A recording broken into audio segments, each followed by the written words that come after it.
Clark, among them, lining up to weigh in, economist at Citigroup. Veronica, I'd love your thoughts, not necessarily on whole paycheck and Tom's grocery bill, but definitely on sort of the vagaries of today's report and why you're expecting it to come in hot.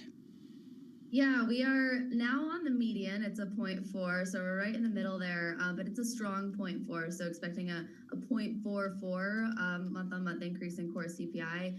And a lot of the details really do matter here.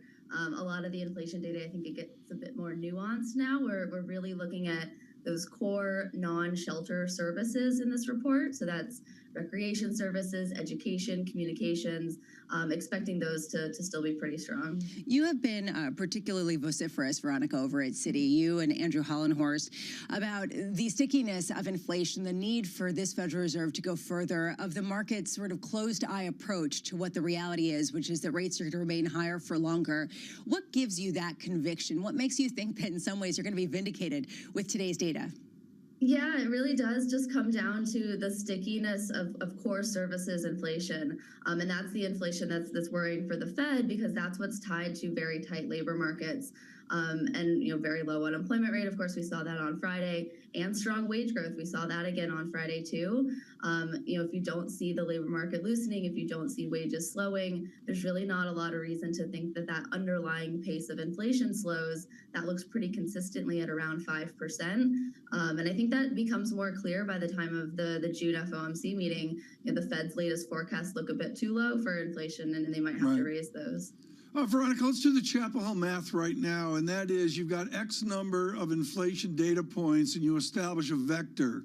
I believe disinflation is the arrows pointing down. I definitely have a goods inflation, a vector telling me disinflation, maybe on a path to outright deflation. Which way does the vector on service sector inflation stand at 8:31 this morning? Yeah, you make it sound a bit more complicated than it is, maybe. We're not really seeing true deflation in a lot of categories. We've seen that in energy, seen it starting maybe in food. And goods, prices have been softer, but those services prices are still very strong. We're not even hoping for deflation. We're just hoping for a slower pace of inflation there. I think a really important point, folks, as we model out rate cuts. Lisa's on top of the story 24/7. I could care less, but the answer is I don't know how you model rate cuts if the arrow's going up on service sector inflation. How does real estate play in on that 7.1% service statistic? Yeah. The shelter component of CPI is a bit more important here. We saw that starting to slow in March. And that should continue. We've seen home prices that have eased, new rents that are coming off, at least slowing, not rising as fast. And that should be reflected in that shelter component of CPI. That should continue. That will help things. But that is a really big component of CPI, but unfortunately it's a smaller component of PCE inflation, which the Fed will target. So PCE inflation actually might not come down quite as fast because of that. Veronica, but the banks, there's going to be banking stress, and that will bring all inflation down. I mean, basically that's the narrative, right? It's basically people have been waiting for the credit cracks to worsen. People read you can do it, sluice. How do you pronounce it? Sluice? The sluice, yeah. Sluice, I read the whole thing. I'm sure that's the reason why you were out yesterday, just working through it. Recovering from it. The Senior Loan Officer Opinion Survey showed really whatever you wanted to think of in terms of, yes, a bit of tightening, no crisis yet. From your vantage point, how does this factor into your call that it's not going to necessarily matter for the Fed when it comes to their fight on inflation? Yeah, I mean, that tightening of credit, we've seen that for a while. It was a positive, sign that we didn't see it accelerating, too much more in the Q1 sluice. But that will impact activity, that will impact inflation. But that's really a, further out down the line type of impact now. It's a slower tightening of credit, which is, a more positive thing. But in the meantime, inflation's coming in stronger than the Fed was forecasting in March when, presumably they included some of that drag from tighter credit. Unemployment rate is still very low. So things are still evolving, stronger than they would have expected. I imagine you get a lot of calls pushing back, Veronica. What's the most convincing argument against what you are saying? Yeah, I mean, certainly markets are not pricing further hikes like we're expecting. We're also not expecting cuts, which they're pricing. I think the best argument is, there are financial stability, concerns. The Fed could want to be more gradual. It doesn't need to, quickly raise rates anymore. Maybe it takes its time and wait and see how things evolve. But I think in the meantime, they're still focused on inflation. That has to be number one. And if inflation's looking stronger than you were forecasting, well, then rates need to be higher too. Veronica, if I have a Hollenhurst-Clark call, which is maybe on the edge of Bullard, where we do get a rate increase, maybe even, dare I say, a second rate increase, what does my Bloomberg Treasury and money market screen do? Do you guys frame out SOFR or LIBOR? Ira Jersey and I are arguing about this. He says SOFR, I say LIBOR. He says call the whole thing off. But the answer is, if I'm looking at 3-month benchmarks, or dare I say the 3-month T-bill, do I need to start modeling out 6.00%? I don't think we're going to see rates quite that high. But yeah, of course, we look at short-term rates, and we are in that Bullard camp where we think rates are getting to a bit above 5.5%, which is certainly not priced. And yeah, it could make some of these deposit outflows a little bit worse. We've seen that for a while. People can get higher rates in these in T-bills and shorter-term money market funds, and that can continue. But that's part of the slowing of money going out into the economy that brings down inflation. Veronica, thank you so much. Greatly appreciate it. Veronica Clark with Citigroup again with an important inflation call. I liked, Lisa, how you frame that with Goldman Sachs. Hotzi is pushing it up a little bit yesterday, and Bank of America maybe more quiet. I was making a joke about it, but there is, seriously, folks, a big difference between a 0.5, 0.4, 0.3. Well, it's also the trajectory, right? It's a month-over-month kind of figure, and the year-over-year trajectory, especially with some of the revisions, will make a big difference to understand which data we should pay attention to in all of these disparate points of information. The 7-day SEC yield on a big fund company money market fund checks in at 4.98%.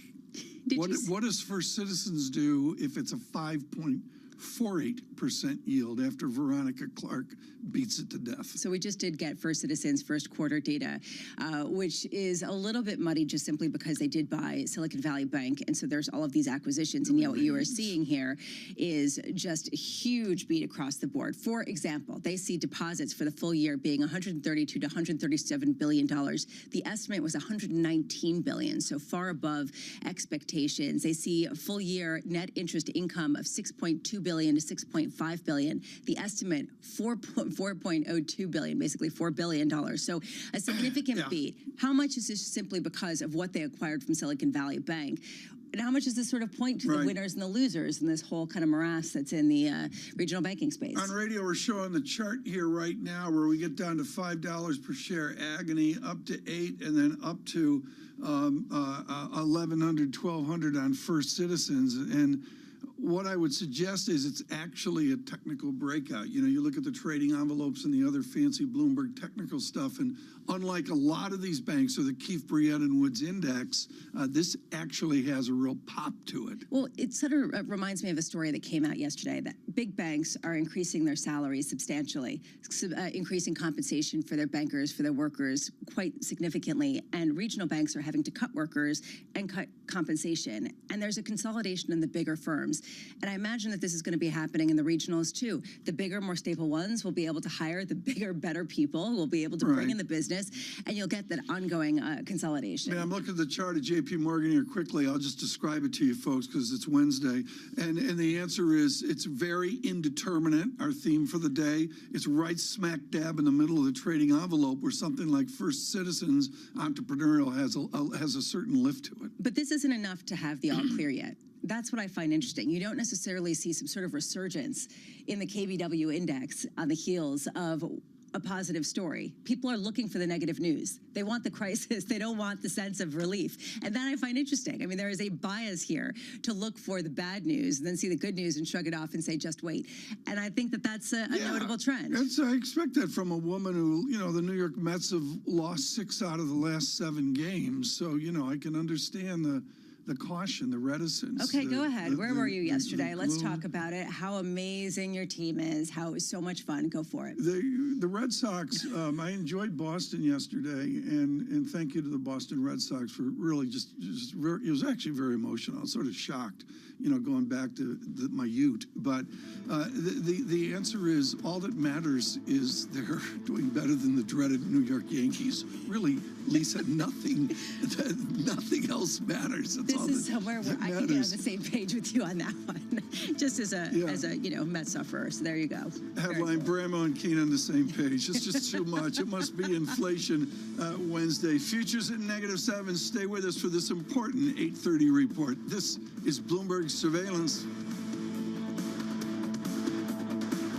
Keeping you up to date with news from around the world with the first word, I'm Lisa Mateo. After making little progress on debt limit talks, President Biden and congressional leaders will head back to the drawing board on Friday for another meeting to try and avert a U.S. default. President Biden calls Tuesday's hour-long conversation productive, but House Speaker Kevin McCarthy said he didn't see any movement. The U.S. has announced a $1.2 billion package to bolster Ukraine's air defenses and ammunition stocks. The aid also includes satellite imagery services and equipment to integrate Western systems. The word came after Russia's President Vladimir Putin vowed to press on to victory in the war. Wages are rising fast across England and are finally catching up to inflation. Pay rose 10% in the past year for those taking new jobs.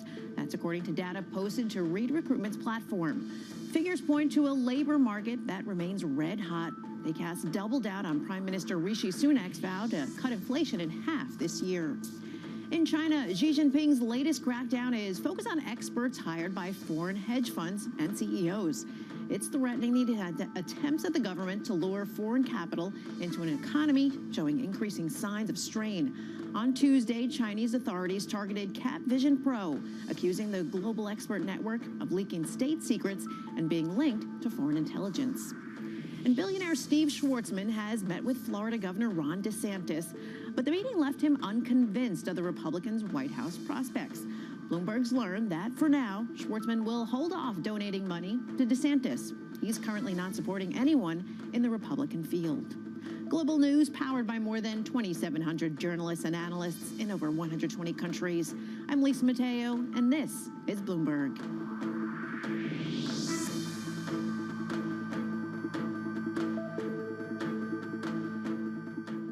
The top names in climate change are on Bloomberg. I want everybody committed to the kind of action that we need. We have a global emergency now.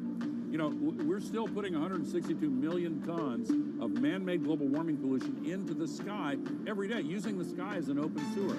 That's trapping as much extra heat as would be released by 600,000 Hiroshima-class atomic bombs exploding every day. That's what the scientists tell us, and the data shows it.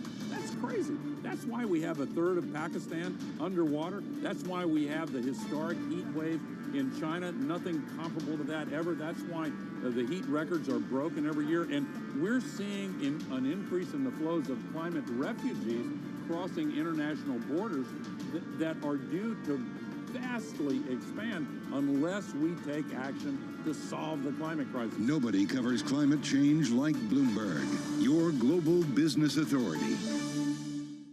Business Week Radio, live weekday afternoons at 3 p.m. Eastern. We got a little bit of talking. Come on, are you guys ready? Harnessing the power of Bloomberg Business Week, Carol Masser and Tim Stanovic bring you the latest news from the worlds of business, technology, politics, and more. How does the Fed play into this and what the Fed does potentially? This is so exhausting and this is so all-encompassing. Listen on Bloomberg Radio and streaming on YouTube and Bloomberg Originals.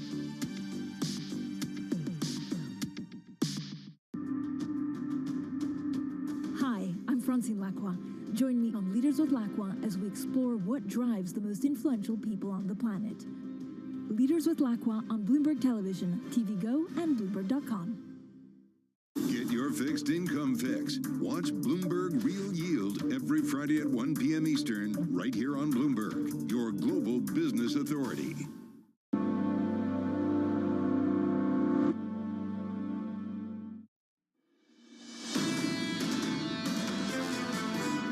Sometimes people get excited about the credit tightening. It's going to be a credit crunch. Not really. And the reason being, banks are in the business to lend, as we all know.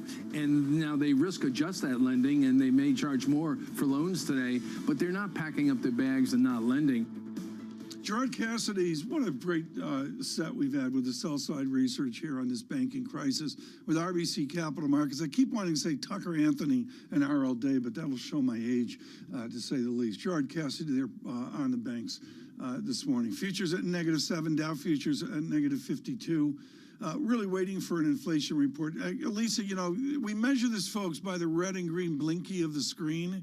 Like if I cross my eyes, you can get a feel for the market. There's nothing going on. We're just, that's all there is to it. There have been some stories, some analysts coming out trying to project if it's above 5.9% year-over-year core, then you could get a 3% decline in stocks. And if it's below 5.2%, you look so impressed right now, we could get some sort of pop. But that's really where we are, which is the reason why you're seeing that blinky. It's interesting to see. We're going to just continue this discussion right now and dive into it with someone with some real important finance background, including working in financial control at Morgan Stanley years ago. Christopher McGrady was at Villanova. He batted .364 his freshman year as he staggered up the infield to shortstop and massive Northeast guidance, I should say, in baseball.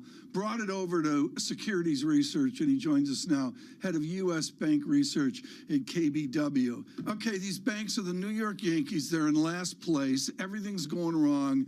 You and your cohorts predicted, okay, it's all over with FRC. That's great. Now they're going to lift. And you're still in last place like the New York Yankees. When did the banks lift up to the extremes of the Tampa Bay Lightning? Tampa Bay Rays, I should say. Let's check those stats on the batting average offline. I mean, right now the sentiment is just really terrible. You know, fundamentals came into the year pretty strong.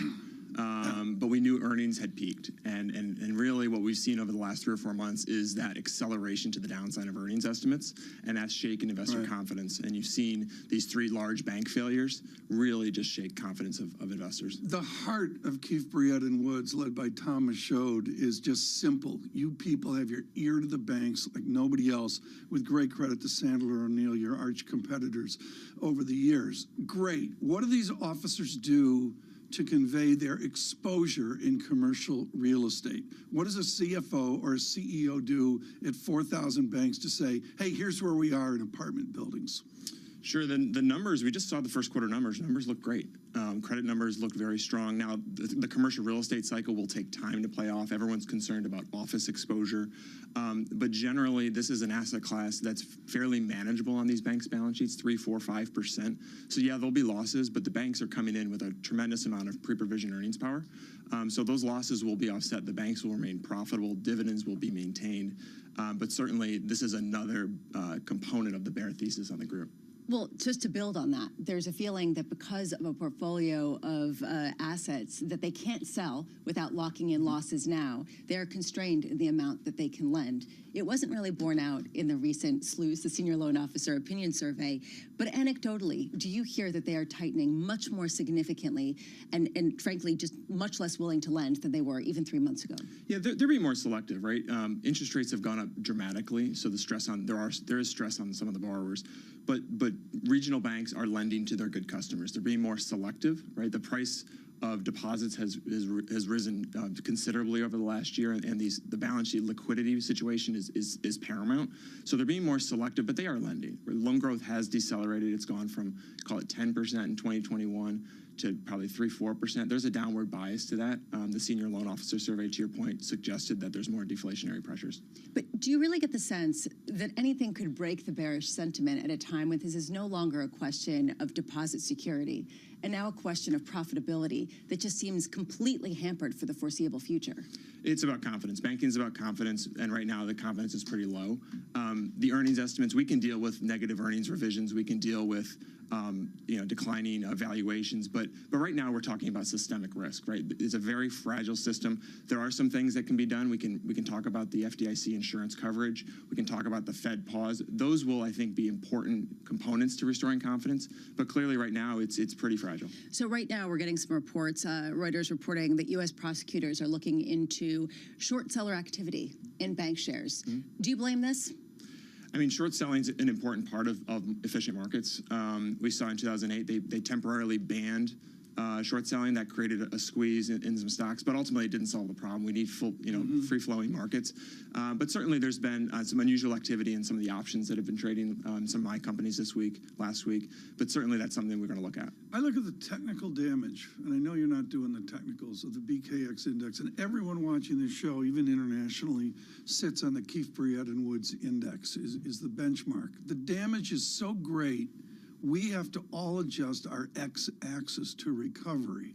What's your x-axis, your timeline of recovery in the shattered index? Is it 2 quarters? Dare I say 2 years?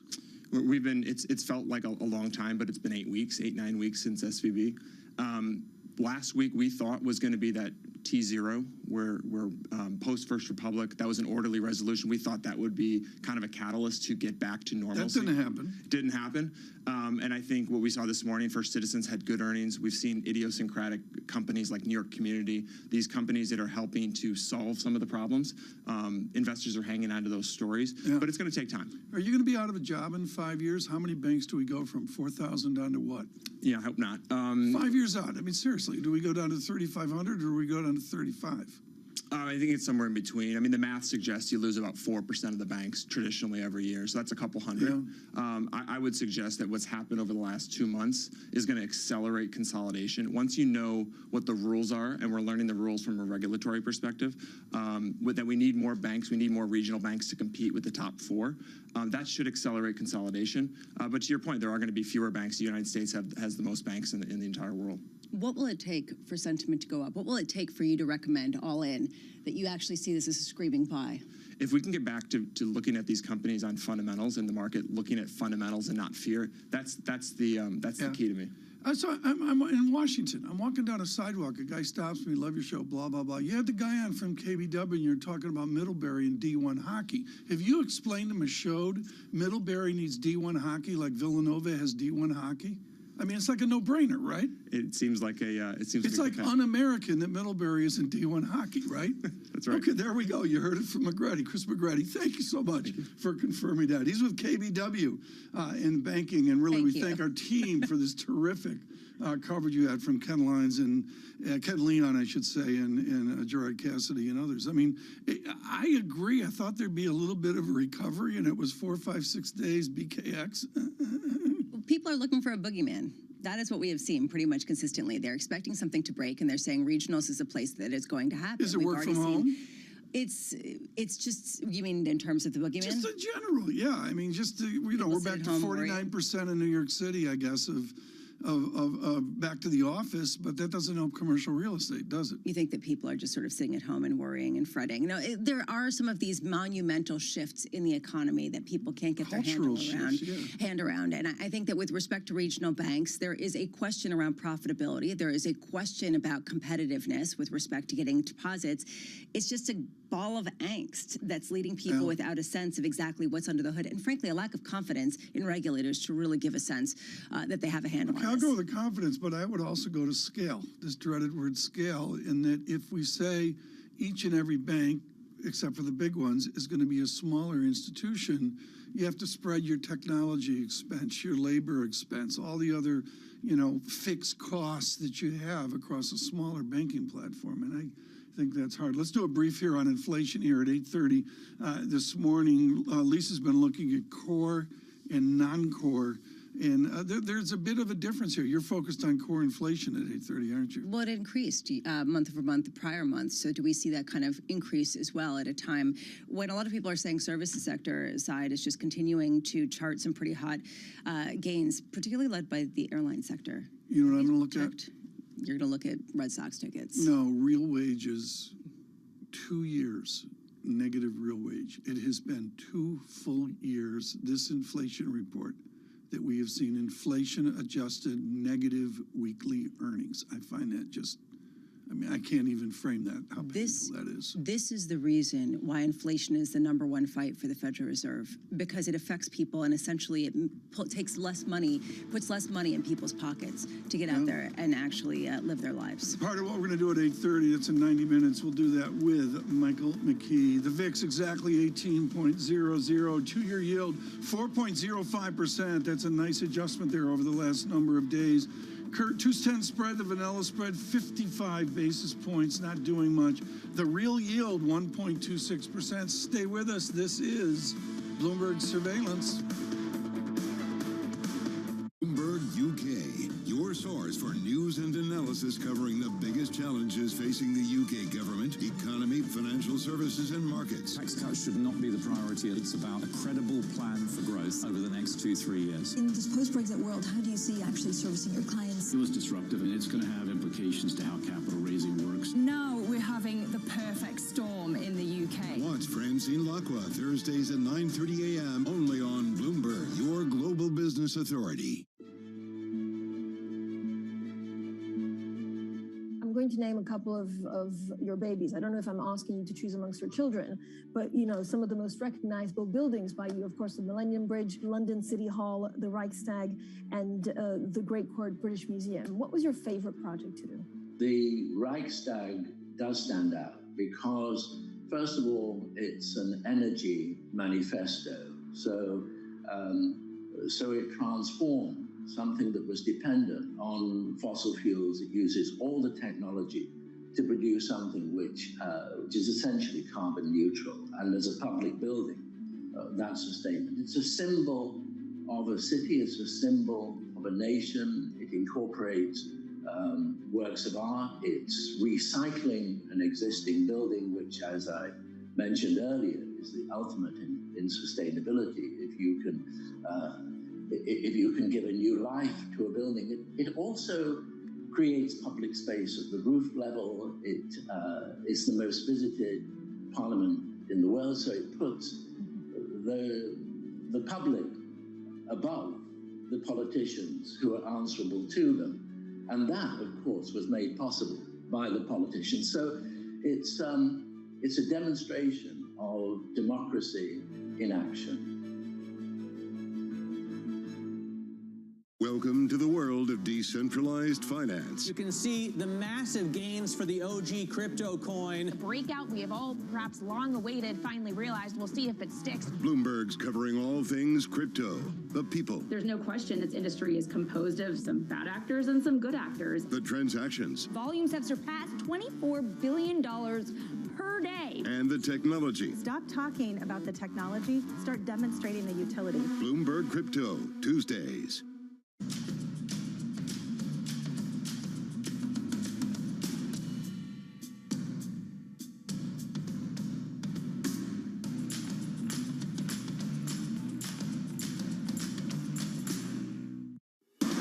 From the world of politics to the world of business.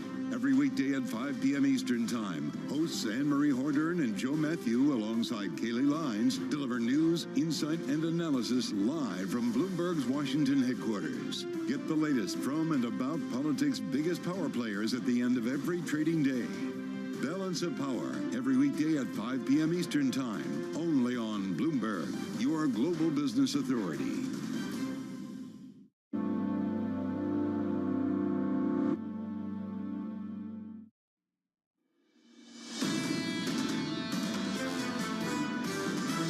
We have to remember, with rates being higher, it's more costly for people to borrow. Our best guess continues to be that there are some earnings disappointments out there. Part of the reason we have a challenge right now is the equity market is way ahead of itself. It's one of those environments where the market is heavily biased towards pricing in a recession. The consensus right now is expecting a recession to start really in this quarter. It just doesn't seem like that's going to happen. This is Bloomberg Surveillance with Tom Keene, Jonathan Farrow, and Lisa Abramowitz. Good morning, everyone. Jonathan Farrow, Lisa Abramowitz, and Tom Keene. Inflation Wednesday. We're going to have that for you here in 1 hour and 30 minutes. Really nothing else matters. A report on the agony we've all faced in inflation. Services is goods. You know, we make jokes about it. We do our bow tie, economic babble, the Bramah gloom. Every single viewer and listener has been slammed by this inflation. And in specific pockets as well, especially if they want to travel, especially if they want to eat out, especially if they want to engage on any service level whatsoever. We talked with Elaine Becker yesterday about the airline industry. Double-digit increases 1 month after another in terms of how much those prices have gone up. I mean, John has a Gulfstream, and so there I was, you know, at DCA trying to get back, and the 3 flights before mine, every seat was taken. Every single seat. It's demand and it's supply. And you've been talking about this, and frankly, there are these distortions that continue to have some effect, which is... In a lot of industries. Right, in a lot of industries, particularly in some of the service side issues. How does this dovetail into a broader economic call? When you're pointing out, Tom, there are all these different inflationary data points that give the tea leaves to a very different narrative. How do you get a read on this one? And it's going to be under the hood, parsing out the details. And even if we get a 7.1% service sector statistic today, a leveling of service sector, not a disinflation of service sector, the fear that's back there is what John Farrow's lived with his family in England or on the continent of Europe, what Maria Tadeo's living in Brussels, which is a substantially higher inflation. All of a sudden, it's like, oops, are we a little bit like them? Right, and that's out there. At this point, if you take a look at some of the market pricing, you don't see runaway inflation expectations, and this is giving the Fed some comfort to say, even yesterday we heard from Jefferson and Williams, basically inflation is starting to come down. That said, how quickly? Is it going to just naturally come down to something normal, or are we back to a normal that is a very different era? I mentioned this at the end of the hour, let's do it again. And what we do is we inflation adjust wages, and Lisa, there's lots of ways of looking at it. I do like the ECI statistics, which is wages and benefits, but under weekly earnings, which is something, I like the weekly idea versus the hour to hour. 2 years of inflation adjusted wages that are down, they're negative, and that's the social cost of what we're looking at. I'm glad you bring that up. We keep talking about the pernicious effects of higher unemployment, and that if that starts going, it will get going and it will leave a lot of people without a job. If we keep in this moment, this kind of inflationary environment, a lot of people are also experiencing real declines in their incomes, which has a real effect. So how do you parse this out? And that really is going to parse into the Fed call. Wonderful guest here coming up. Mario Gabelli in the next hour is as well. We're going to get right to it with negative non-farm payrolls. First, a quick data check. Really quiet on the screen. Equities futures -7, the VIX 17.98. I mentioned the lift in oil the last couple of days, bouncing off 7.0 on West Texas Intermediate 72.87. In the yield space, back up a 4%, 4.05%, 2-year 3.50%, 10-year dollar not giving me much, euro moving away from the Bramo 110 to a weaker 109.52. We need a Wednesday brief. It is 8:30 a.m. It is all about that figure that comes out in about 90 minutes time. Here in the U.S., the CPI report, we're going to be looking at core in particular, which has remained somewhat sticky. If it does come down, does it come down as much as people are expecting? Or does it stay sticky at a time of great uncertainty? And how does the banking story fit into that? We did just get First Citizens results. They came in well better than expected. But as we were just hearing from Chris McGrady, this is a specific story, not necessarily one that represents the broader sphere, and that's what you have seen with that KBW Regional Banking Index not recovering from the lowest level since the pandemic. Off the pandemic, for those of you on radio, I mean, obviously down you go February of 2020, and you come up and you got a nice post-pandemic lift and then flatness. And I'm sorry, to me, that's the most emotional chart out there right now, how close we are to banking being priced at maximum pandemic fear. And this is the main pushback against looking at backward-looking inflation reads as the current condition for credit, with a time when Torsten Slok of Apollo just put out a note about bank credit conditions at 2008 levels. Aftermarket Disney reporting and just getting a sense of the consumer spending, also with respect to just the streaming content versus the cable news, how they're doing on that, and then the experiences, which we know have been an incredible boom as everybody tries to get back and live. Are you guys like riveted to Mandalorian? No, we're not. I mean, I'm trying. It's sort of like Succession. I hear from a lot of people, they're like, it's just not the same. Well, we'll find out with the advertisement, et cetera. I'll be honest, I can't watch anything after a certain hour without falling asleep. Maybe I'm just revealing a little bit too much about myself and my schedule, but there we are. Here's the banner, folks. Wait 10 years, Bramo. Joining us now, someone who's wide awake. David Kelly really made a splash the last time he was on with us. He's Chief Global Strategist, JP Morgan Asset Management. David, I've got to redo the stunning comment you made the last time you were on. You're looking for negative non-farm payroll statistics somewhere out there. After the jobs report, do you calibrate that we could actually see non-farm payrolls at some point give way to a negative statistic? Oh yeah, I think that's coming. I mean, yes, it was a good headline number for the month of April, but they revised down the prior 2 months by 149,000. So if you look at it on a 3-month moving average, it's actually still falling. It's still fine at 220,000 right now, and that's because of a lot of pent-up demand for workers coming out of last year. But as this year goes on, as we go to August, September, October, I think the danger of a negative payroll read is high. And I think that will change people's perceptions on where the economy actually is. The heritage of economics at the University College Dublin is to study like crazy the wage dynamics of the United Kingdom and Ireland through the Depression and on into the modern age. And the answer is all of it was accompanied by pressure on labor, pressure on wages, the labor share. When you see 2 years of a negative real wage, what is the cost of that to our listeners and viewers? Well, it's significant, but I think we should look at this the other way around. You're talking about how services inflation is still high, core services. Well, core services is made up of really two things. It's all that owner's equivalent rent, which is kind of a mythical figure altogether, because it's the rent you would pay if you were renting, except in fact you own. And that's about 25% of CPI. And then you talked about airline fares, hotel rates, and yes, they're high. I mean, I experienced those in business travel, but to be honest, that's not the biggest problem for the average American. The average American, their biggest problem is food and energy.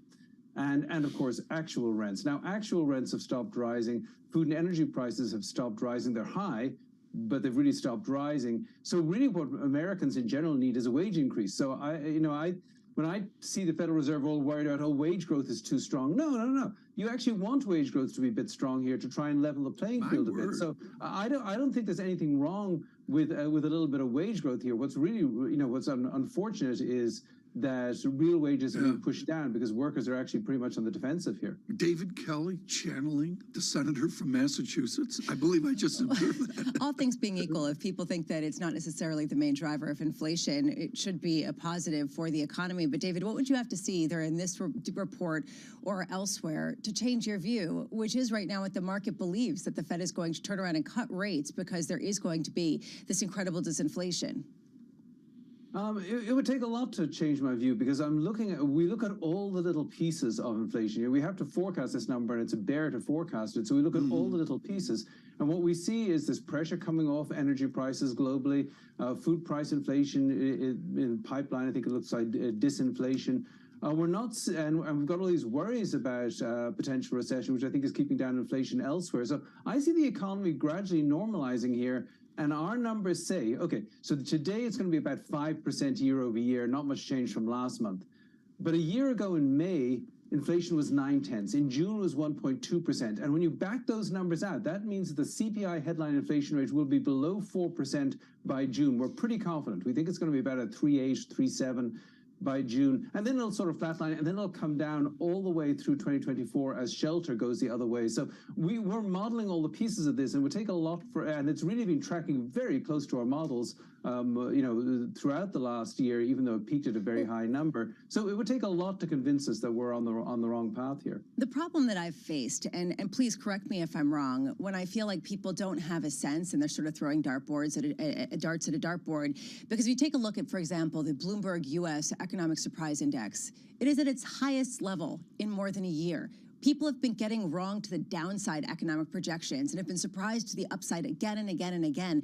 What's to say that's not suggesting that people aren't tracking the right things, that they're looking in the wrong places to really understand where the movement in this economy is? Well, it is a complicated economy, and I think it's very wrong to use a rule book from the 1970s to try and figure out U.S. inflation dynamics. I think the story is completely different. One of the things that's been going on so far this spring is, first of all, we've got different seasonal patterns after the pandemic, and because of sort of the evolution of the economy. I think that's helping payroll job growth early on in the year.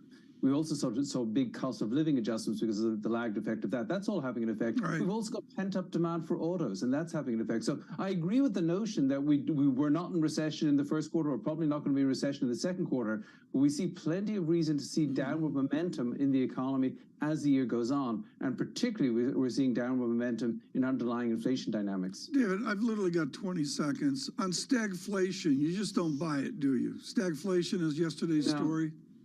No, it sounds like a New York Daily News headline. I mean, it sounds scary, but the truth is it's really inflation stag. You get the inflation first, then the Federal Reserve overreacts, and you end up with stagnation. And what I'm worried about is that may be exactly where we're headed. David Kelly, thank you so much. Greatly appreciate it. With J.P. Morgan Asset Management, really can't convey the value we've seen from Dr. Kelly here the last number of visits. You know, you put this view together. I'm not saying I agree with David Kelly, but boy, am I leaning forward listening when he talks about the vectors to negative non-farm payrolls, the vectors away from Larry Summers' stagflation to something way less inflationary, like Ed Hyman's talking about. David Kelly is more consensus than a lot of people who are calling for inflation to be a lot stickier, which is more what the market is pricing in the David Kelly version of the world. What will this conversation be? That inflation report near Labor Day. Stay with us. An inflation report at 8:30.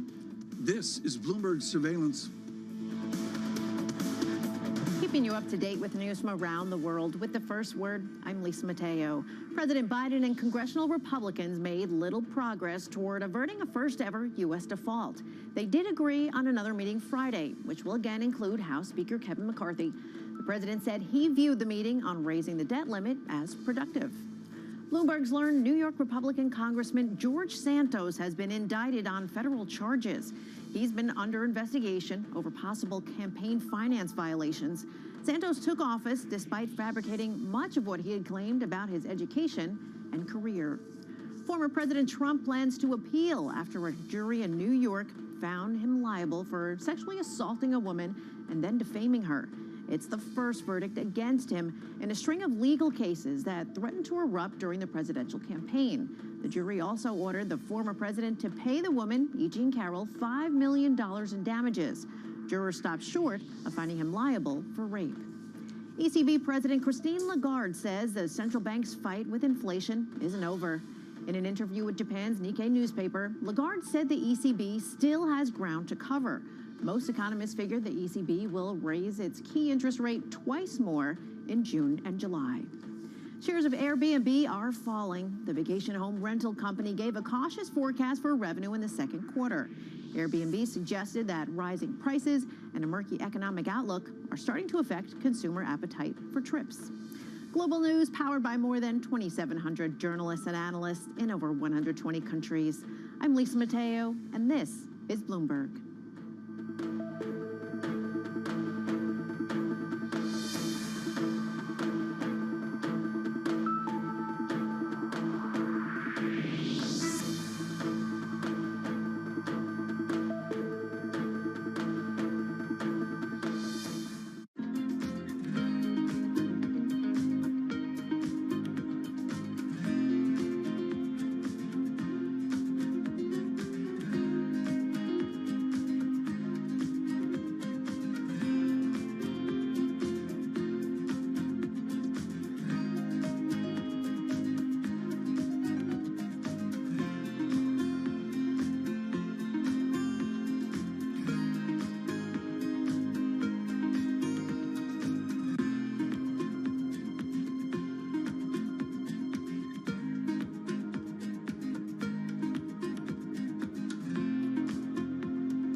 Today's CFOs are reshaping the C-suite. Bloomberg's chief future officer shines a spotlight on these dynamic leaders. Golf's popularity is surging. That's been great for the LPGA. And CFO Kathy Milthorpe is focused on maintaining that drive. The ability to be able to compete at the highest level and earn purses that are commensurate with their male counterparts is a mission that we're driving towards every day. Watch Chief Future Officer today on Bloomberg. Welcome back to Bloomberg Daybreak Europe. Good morning, good morning. This is Bloomberg Surveillance. Welcome to Bloomberg Markets, trying to open. This is Bloomberg Technology. And welcome to Balance of Power. This is Bloomberg. Tomorrow, Bloomberg continues its coverage of the J.P. Morgan Global Markets Conference in Paris with an exclusive interview with J.P. Morgan CEO Jamie Dimon in the wake of the bank's purchase of First Republic. Join Francine Lacqua at 8:15 a.m. Eastern as they discuss the banking crisis, taming inflation, jobs, and more. It's all happening live on Bloomberg Television and Radio, your global business authority.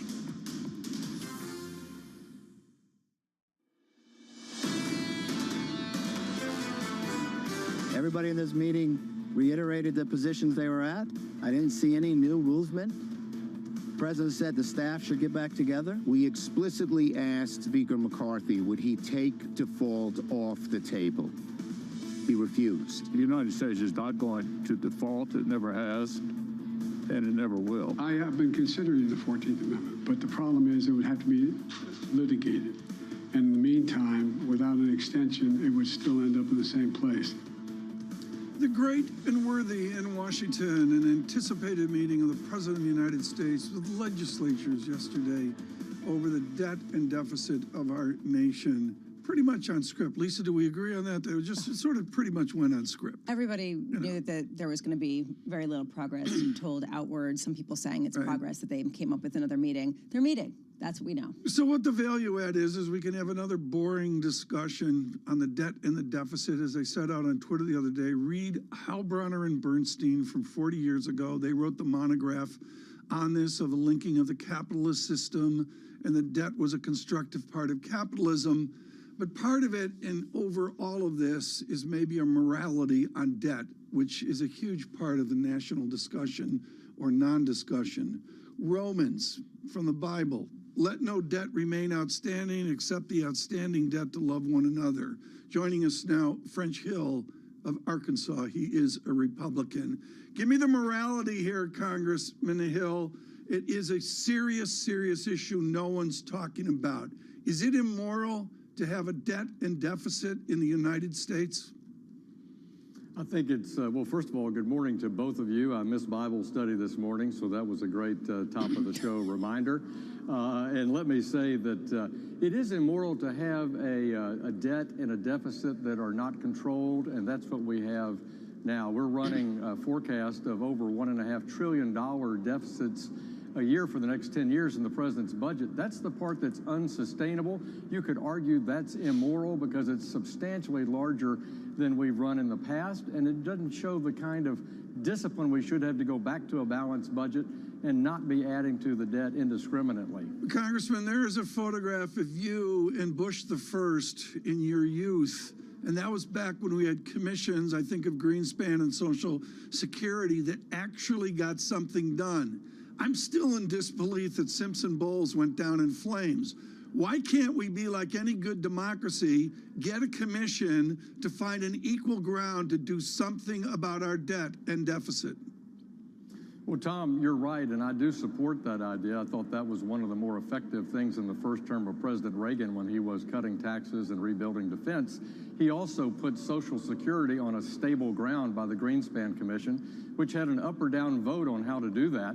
I would support a commission like that to tackle mandatory spending programs like Social Security, Medicare, make sure they have the stability and funding for the next generation, because they're 2/3 of our spending every year. They drive the deficit, which in turn obviously drives the debt. Congressman, there's a really important conversation to be had about what's sustainable and good finance for this nation. There's another question around the manner to have it, whether we should be having it on a brink's edge, holding the U.S.'s credit rating hostage.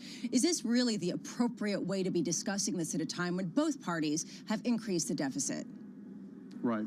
Well, I think that's why on February 1st, Kevin McCarthy met with the president and said, let's meet and have a sensible and responsible way to raise the debt ceiling and get spending under control following the pandemic. They had a meeting. The president promised to follow up, and 100 days have gone by. And what's happened in the interim is only one branch of government, one portion of a branch of government has taken action, and that's the House under Kevin McCarthy's leadership to raise the debt ceiling and propose some spending controls and regulatory policies that would make us have a better economy and a faster growing economy. With all due respect, under former President Trump's administration, the deficit rose by $7.8 trillion. It brought it to World War II type financing conditions. And yet we didn't have a question over the debt ceiling. There wasn't this sort of pushback. We weren't brought to the brink. Why is it so different now that we can't have a discussion more clearly, even though we have the same kind of debt situation? Well, I don't think that's true. First of all, the bulk of that spending was due to bipartisan spending to fight the pandemic, over $5 trillion. Shocking situation, shocking reaction by the Congress. If we knew what we know today, back in March of 2020, we probably wouldn't have spent that much money. But with that said, we did have a debt ceiling fight in 2019. And it was President Trump was forced to negotiate with Speaker Pelosi because he was not in control of the situation, the precise same situation that President Biden finds himself now. And that's why Kevin McCarthy went to the president on February 1st and said, let's do a sensible and responsible deal. Congressman, what would your response be to President Trump if he did invoke the 14th Amendment to keep paying interest, to keep paying principal on the U.S. debt, even if we do go over that deadline with respect to this debt ceiling? Well, Secretary Yellen doesn't believe that's a practical activity. I think it's sort of a gimmick. I understand the 14th Amendment, but we've also got legislation in the House that we've passed to continue spending the principal and interest payments on the Treasury and other mandatory spending programs as well. That was passed by the House Ways and Means Committee several weeks ago. French Hill, September of 2015, Mr. Boehner fell on a sword and exited stage right, or maybe exited stage left, and that was the problem with the Tea Party at the time. Explain to me the challenges Kevin McCarthy has here not to do another John Boehner. Well, look, I heard this morning earlier that people are concerned Kevin McCarthy only has one person can make a motion to vacate the chair. Well, every Speaker of the House, except for Nancy Pelosi, has faced the same procedural motion. It's not a new thing, and it can still be a motion that's tabled by 218 Republicans. So I don't view that as something that Kevin McCarthy is remotely concerned about. What he's concerned about is a responsible and sensible way of raising the debt ceiling and curtailing spending and going back to our pre-pandemic priorities. Congressman Hill, what do you need from Secretary Yellen? What leadership can Janet Yellen provide in the coming days? Excellent question, Tom. Janet Yellen could step in right now and say that she'll be happy to work with Speaker McCarthy and develop a responsible and sensible deal to raise the debt ceiling and curtail spending in the right way. And I think it would pass overwhelmingly in the House and Senate. President Biden could sign it into law well ahead of any deadline that she has set. And I would say, look, that's precisely what President Trump did with Speaker Pelosi. He asked Secretary Steve Mnuchin, then the Treasury Secretary, to get that deal done, and that's what happened back in 2019. Congressman, thank you so much. The Republican from Little Rock, Great French Hill, you. Thank you, Lisa. With us today in a terrific brief. Interesting there to see how the administration folds in here, and it's a different Secretary of Treasury. There's no question about it. This is not the usual corporate suit and tie. I say that with great respect for the people that have served over the years. This is someone that really understands the economic dynamics, particularly to labor, if we get a shutdown. And speaking to the 14th Amendment and invoking that, she said that would create something of a constitutional crisis. That said, she is going to G7. She's going to meet with other leaders of the world's biggest economies and having to face off and basically say, yeah, we're a united nation with all of our past history and all of our current clout at a time when there is this huge question mark about whether we can even pay our bills technically under this. Friday at 3 a.m., Bramwell and I will be the only ones awake to listen live to Anne-Marie Horton in Tokyo in conversation with the Secretary of Treasury. Looking forward to that. We'll bring you huge parts of that interview on Bloomberg Surveillance on Friday. Anne-Marie Horton in conversation with Janet Yellen for her balance of power and, of course, for all of the Bloomberg world. Look for that on Friday from the G7 meetings in Tokyo. We look to 1 hour now. 1 hour, 4 minutes away, an incredibly interesting inflation report. They all have been recently, and I'll tell you, if you give me a service sector chart nudging up, to me, that's the headline. Yeah, well, I think that a lot of people are looking to see whether they see any of that nudginess and whether that's going to actually change the market's expectation for rate cuts later this year. The futures -4, Dow futures at -53. The VIX under 18. Exceptionally quiet red and green blinking on the Bloomberg across equities, bonds, currencies, and commodities. This is Bloomberg Surveillance.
So intimately linked to the future of the UK. What are you seeing when you go to branches and in the country? Yeah, we're seeing a lot of anxiety at the moment. I think the recovery from the pandemic has been and is continuing to be very strong. So I think we're seeing the economy recover. But with rising interest rates, with inflation, those are things that peoples and families and businesses haven't had to deal with for 10 years. So a lot of business owners today haven't had to operate in that environment. So it's causing quite a lot of anxiety, which means for us, because we're up and down the country in branches and offices, we can spend a lot of time talking to businesses and helping them plan and deal with it. But it's very different, and it's not something people have had to operate in for a long time.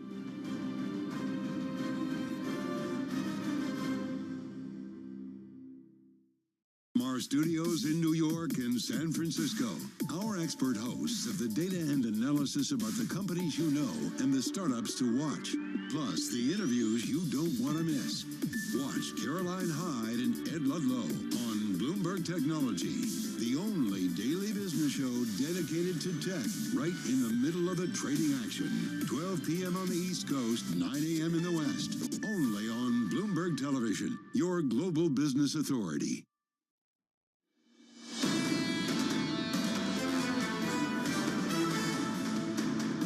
Bloomberg Surveillance on radio and television as rumored. Thank you for being with us. John Farrell on assignment. He'll be back. When's he back? He's back on Friday. He's back on Friday. They're not. Oh, come on. They could not give him Friday off so he could slide it into a, sabbatical. You can lobby on his behalf. That's cruel and unusual punishment. We'll have to see what we can do about that. Farrell returns at some point, which will be good. You're kicking him out. Are you basically trying to say, don't come back? Is that what you're saying? He's got to come back just to do Friday? I'm not his cruel, booker or unusual agent. Punishment. All right, carry on. They wouldn't do that at Invesco. No way.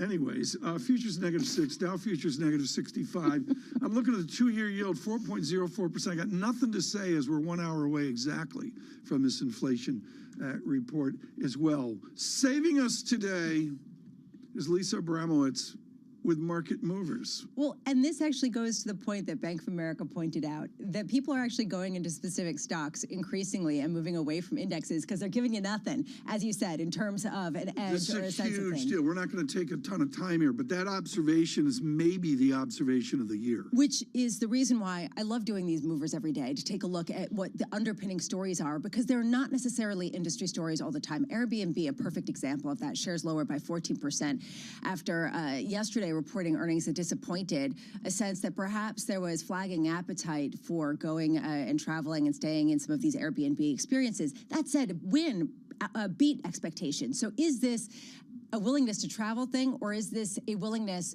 to pay up to go to Airbnb versus a hotel room? I do think that there is a distinction You're there, the expert at this. Come on, help me here. What's the trend here on Airbnb? Thumb up, thumb down. Well, right now they're saying they gave an underwhelming second quarter revenue forecast. They said it was going to be a weaker consumer in terms of trips. They're going to try to diversify. I just think it's interesting. How much is this idiosyncratic? How much is this more of an industry story? Rivian rising almost 7% because they didn't lose as much money as expected. So it shows how low the bar has been there in the Tesla competitor. And Twilio shares plunging almost 17% after coming out with a weaker outlook as a software company. And what's interesting to me, again, people talking about how in tech there are these pockets of real good and then there are pockets of potential bad, especially if companies are not investing and pulling the trigger on some of these capital expenditures as they had been in the past. Is that it? Those are all Dow Jones components that you've got there. Would you like some more? We're sort of, it's like the earnings season wrap up, isn't it? Yes, because we're more than 90%. Home Depot, May 16th. Thank you. We're more than 90% the way through. I love this. You'll be like, is that it? Why don't you have Apple on there? And then normally you're like, well, why is everyone just focused on Apple? With a big bank? I don't know. Those are the movers. Airbnb, I've never stayed in one. Have you? Yes, of course. I used to all the time. And the big question is it worth it on a value proposition because of the amount of cleaning bills that you have to pay, et cetera? The fees, et cetera. The fees, exactly. And then, it's kind of like a question mark about what you exactly get and the booking time and dealing. So I don't know. I wonder how much people are moving back to hotels. I'm just speaking a little bit too personally. And by the way, JP Morgan shares lower by 0.3%. Exciting this morning. There we go. Finally, an equity data check. In the world of debt, sitting there going, why am I putting up with this? Christina Kameny joins us now, Senior Debt Portfolio Manager, Global Debt at Invesco. Thank you so much for being with us. Thank you for having me. You're a grizzled pro. What's the duration you work at 24/7? Is it like 5 years, 7 years out? What's the duration in your head? I feel like the 10 years is always the default of what you think about, but I feel like in this environment, two's become so important with the Fed moving and what's going on. So I got the wide inversion, 3 months, 10-year, with way over 3 standard deviations of inversion. What does a grizzled pro like you think of that, of what the signal of 3 months way tippy up here? Help me here. Get the camera up to grab my hand up here, because that's where the 3. There we go. There's the 3 months on radio. I'm not going to be able to move after this. And 10 years way down here. Help me with this. Look, the inversion of the curve, we're at historical extremes, and I think that's part of the reason that the market keeps coming back to we have to have this imminent recession. But that's also what the market has been calling for since the fall, that by second quarter we'd be in a recession, all of these things. We've actually had a lot of the discussion on our team of how much is it a misguided signal right now because of the distortion of all the central bank buying of treasury assets. Can I rip up the script? Yeah. Giannakis over at Citigroup just threw in the towel today on a caution call in the United Kingdom. And he said, I think it was John Farrell sent him a note about the coronation and the importance of King Charles III. And so you got a King Charles III rally, stronger sterling in that. Are we going to all throw in the towel on the recession call? Is that the surprise for the rest of the year? I think people are dragging their feet on it and want to hold on to the narrative they have of the Fed is done and growth is slowing down. But I think you guys were talking about it earlier this morning too. The data has continued to beat and impress to the upside across the board. Inflation has been sticky. The labor market has been very strong. And I think the Fed struggles with this back and forth of, look, we're looking to slow down the market. And you have all of this noise that's been introduced in the last couple of months with the banking sector. But at the end of the day, we'll get some credit tightening as a result of that. But that adds to the Fed's goal, right? So then it's this, how do we materialize how quickly it comes? And So we're 55 minutes away from the all-important data point of today, which is CPI, and I'm looking at core in particular to understand just the trajectory here. How vulnerable is this market to some sort of surprise amid a malaise of, I can pick my data point and I'm just going to go about my business? I think the market is vulnerable, and I think, again, like we've seen the noise in the data, right? Like 1 month doesn't make a print. Like we had a 1 month 0.1 core print, and like we're looking for back to like 0.4, 0.5. I don't think that there's enough consistency of the data, or 1 month makes a trend.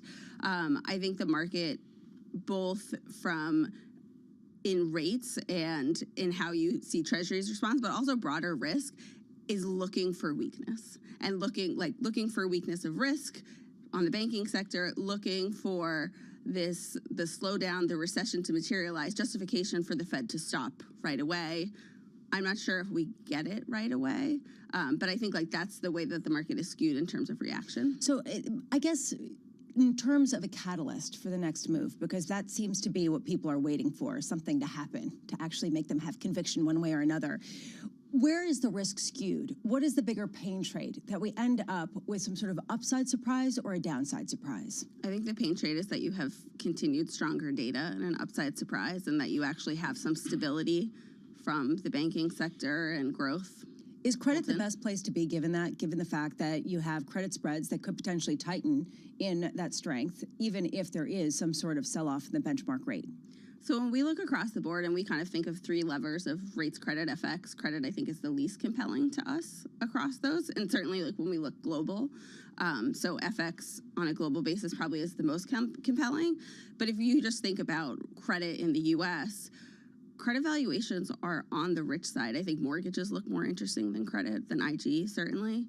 And I think it's a hard debate that people have of you want to rent the income in credit, but if and when things break, credit will break as well. Well, you two are looking at the shorter term. I'm looking at the Bloomberg Total Return Corporate Index, the classic Lehman Barclays series that Bloomberg has now and makes such good use of. And the fact is, as Bill Gross of PIMCO has said, we had a gift for years of price up, yield down. I mean, that's all there is to it. We've had an almost 6 standard deviation move down off a 20-year trend. Right now, we're still down 15% from what we remember is normal. At Invesco, are you managing to get back to normal? Are you managing to get to some new total return regime?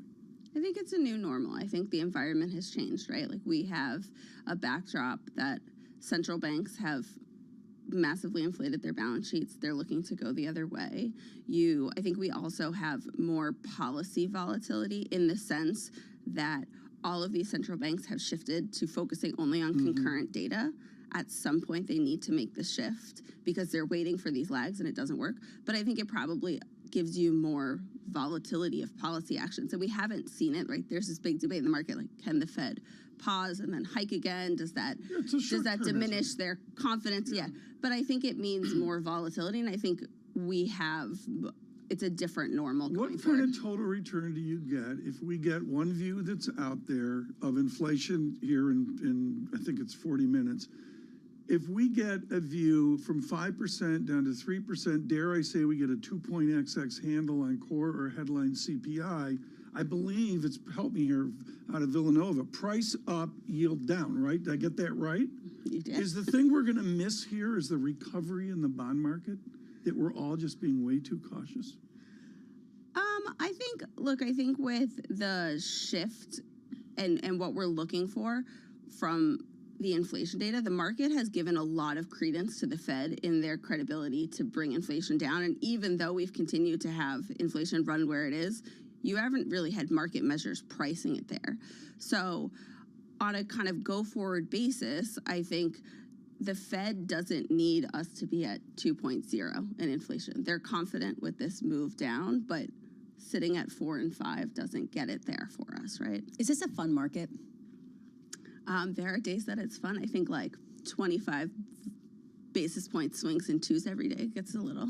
Okay, no, but seriously, is it exhausting or is it actually like interesting and something that you could take advantage of? I think it's interesting, and I think that there's opportunity to take advantage of, and especially in a world where you came out of fixed income was so dead for so long, and especially on a global basis. I mean, our portfolios are more global focused, and you've come from a 10-year period of U.S. exceptionalism that nobody cares about anything that's going on globally. So I think that's a really exciting story for us to tell of why EM, why global, why there are things going on outside of the U.S. So in the equity space, not that you've ever looked at the equity space, there's single best buy. What's the single best buy in fixed income right now? Again, I think when we look at those levers, FX and a broad dollar weaker trade, I think the dollar tends to trend in these 10-year cycles. I think EMFX especially.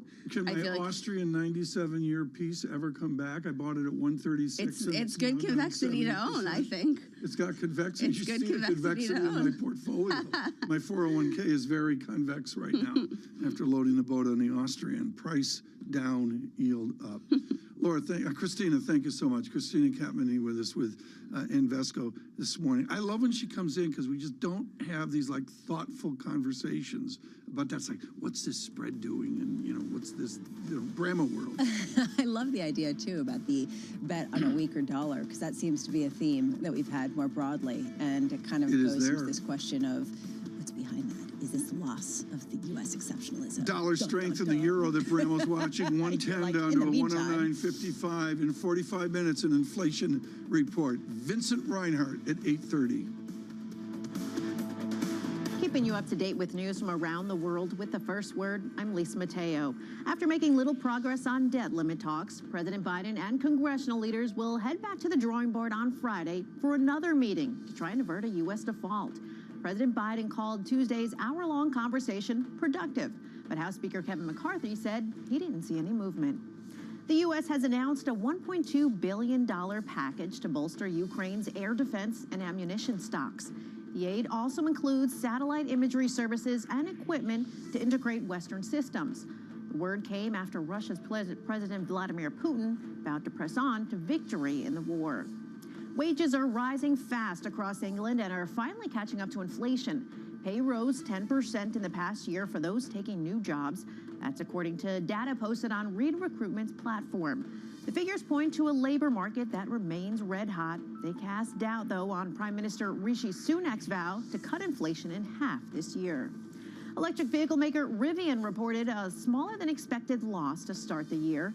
The California-based company also reaffirmed its annual production plans.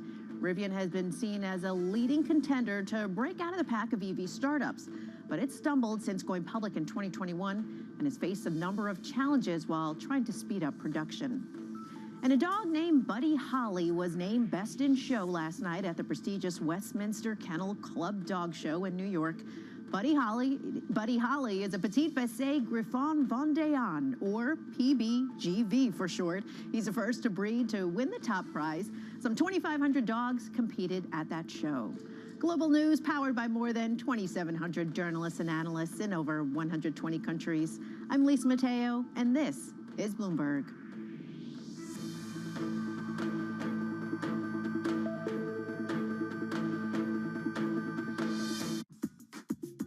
Did art conservation help you in any way to be a better investor? And should a lot of good investors learn how to be an art conservator as well, or not? I think in conservation and art history and liberal arts, I think differently than a lot of people that have just done finance.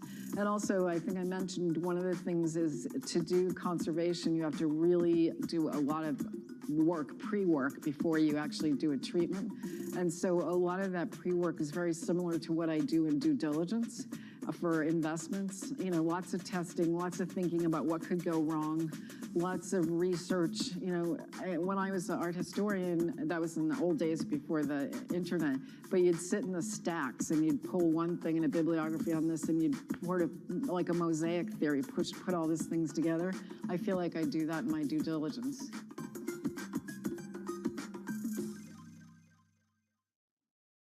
Business Week Radio, live live weekday afternoons at 3 p.m. Eastern. We got a little bit of talking. Come on, are you guys ready? Harnessing the power of Bloomberg Business Week, Carol Masser and Tim Stanovic bring you the latest news from the worlds of business, technology, politics, and more. How does the Fed play into this and what the Fed does potentially? This is so exhausting and this is so all-encompassing. Listen on Bloomberg Radio and streaming on YouTube and Bloomberg Originals. From New York City, In London, in Sydney, from Washington, in Tokyo. 9 a.m. in Beijing and Shanghai. Good morning, everyone. Have a great evening. Here's what I'm watching. You do not want to miss this Is story. there the kind of upside?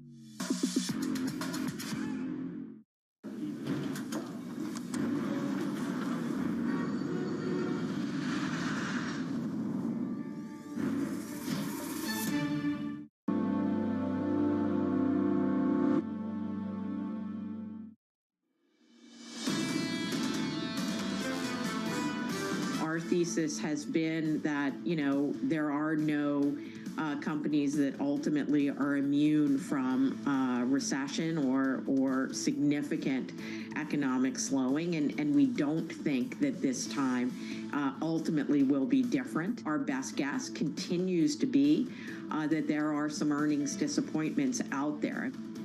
Lisa Shallett, always interesting, Chief Investment Officer, Morgan Stanley Wealth Management. You dovetail that, folks, with the discussion here, the great divide between equities and bonds, and it gives you a reset, if you will, in the summer of 2023. Excuse me, I'm gasping because I realize I've missed the last 6 episodes of Mandalorian. Futures -4, Dow Futures -46. Lisa, we got to talk about this before we bring in Geetha.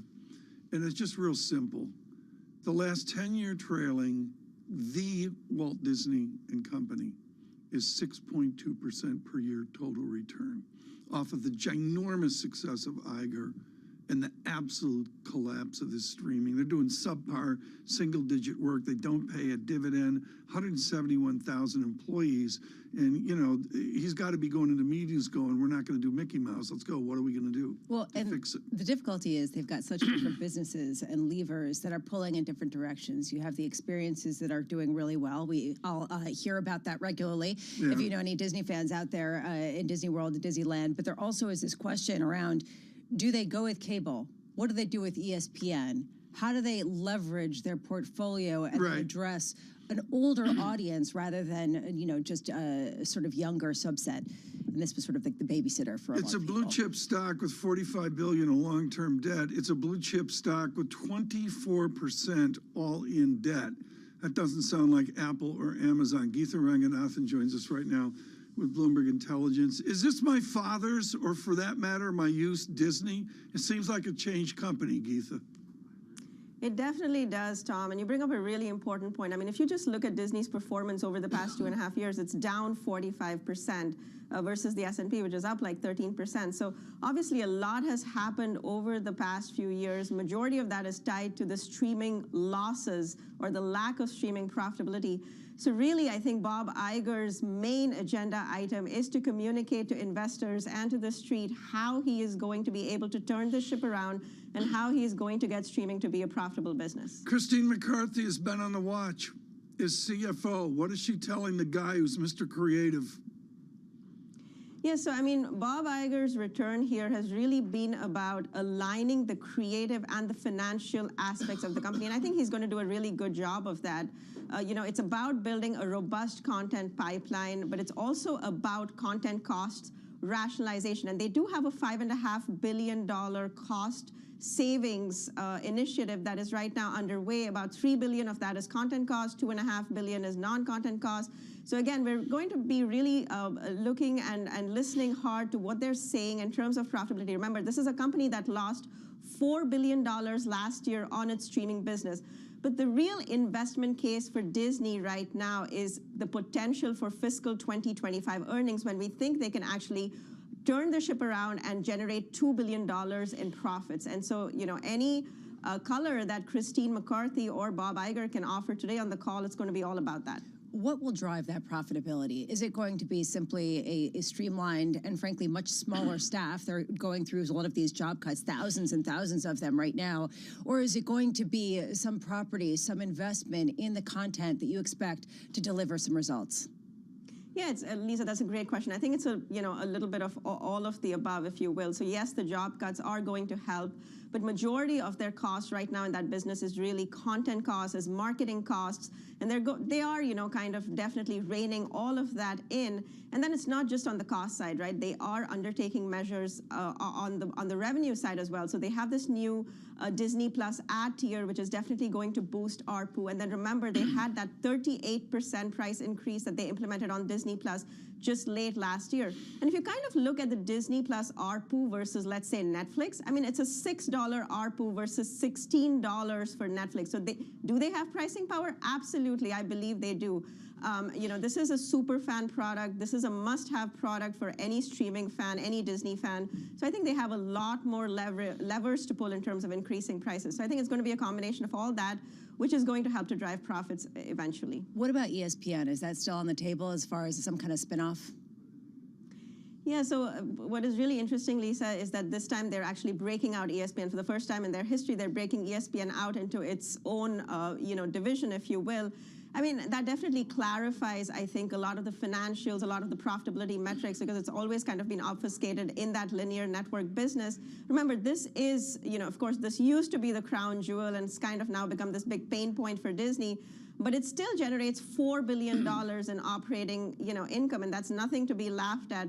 So I think really the big question is now, how do they make that bigger push into direct-to-consumer so that it's incremental and not cannibalistic to the ESPN business? So yes, a spin, a sale, anything, and any color that they can offer, again, I think will be looked at very closely. Geetha, something that you guys excel at, Hulu, Disney Plus, ESPN Plus. Do we actually want Trio Premium? Is there a demand for Trio Premium at $19.99 a month? That's a great question. There is a demand actually for a bundled product. And what we've seen with the bundle across the board is that not only does it help with customer acquisition, but it helps tremendously with customer retention.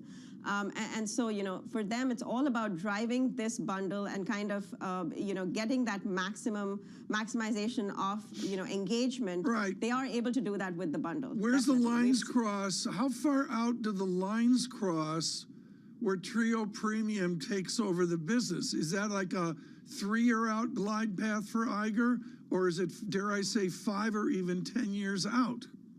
No, I think we're definitely looking at that inflection happening sometime over the next year or so. But again, Tom, it all depends on what their strategy is going to be with Hulu. Are they going to hold on to the asset? They own about 2/3 of it. Are they going to hold on to the asset? Are they going to sell to Comcast? Iger has kind of spooked investors, I think, a little bit by saying, everything is out there on the table and that they're not really necessarily interested in general entertainment. So again, that leaves a lot of unanswered questions.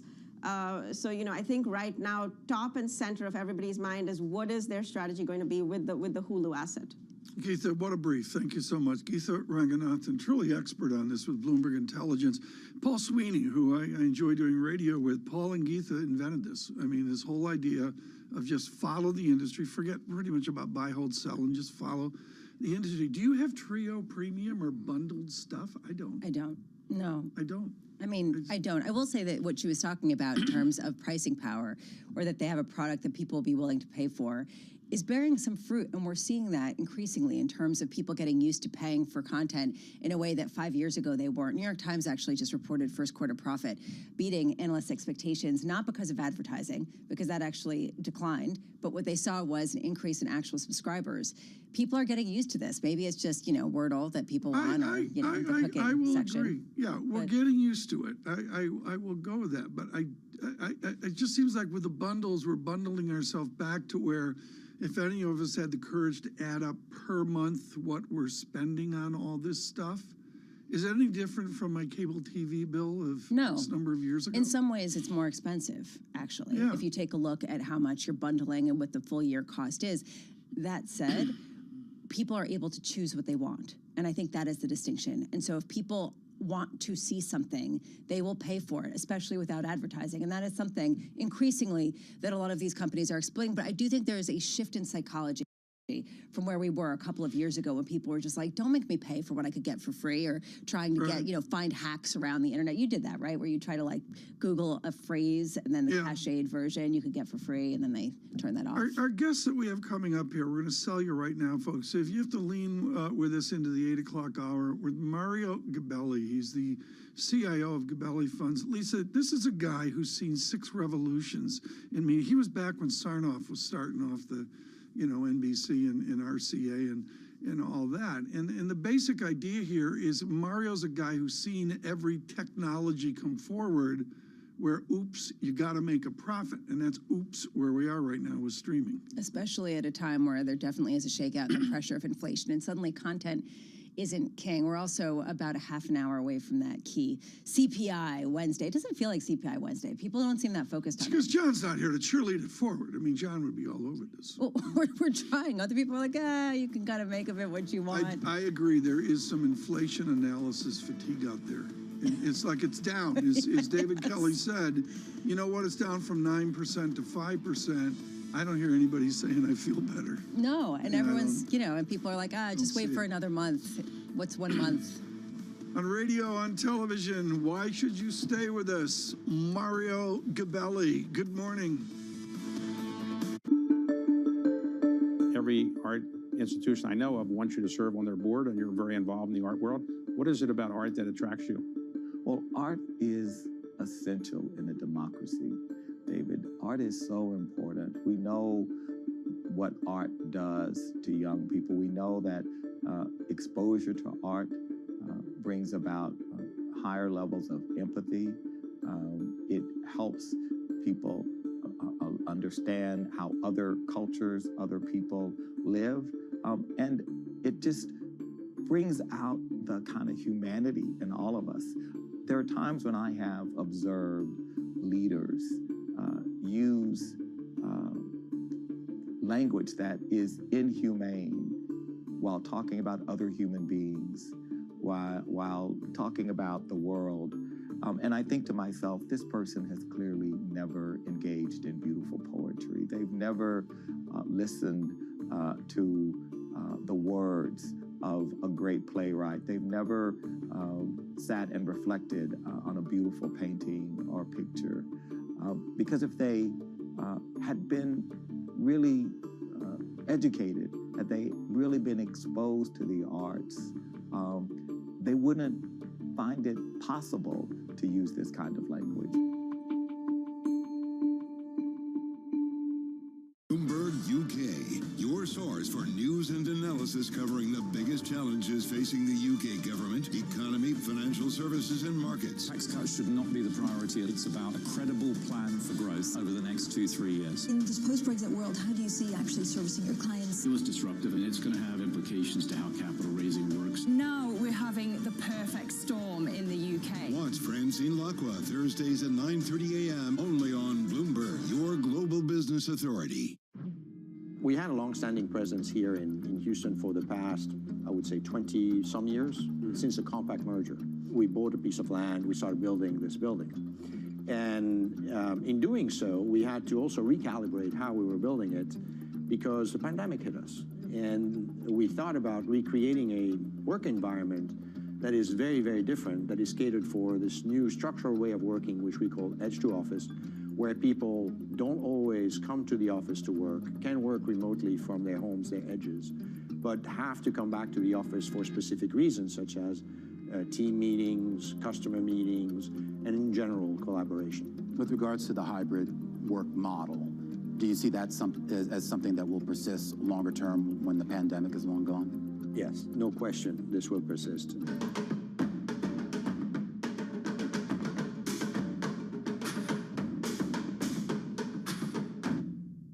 Welcome to the world of decentralized finance. You can see the massive gains for the OG crypto coin. The breakout we have all perhaps long awaited finally realized. We'll see if it sticks. Bloomberg's covering all things crypto, the people, There's no question this industry is composed of some bad actors and some good actors. the transactions, Volumes have surpassed $24 billion per day. And the technology. Stop talking about the technology, start demonstrating the utility. Bloomberg Crypto, Tuesdays.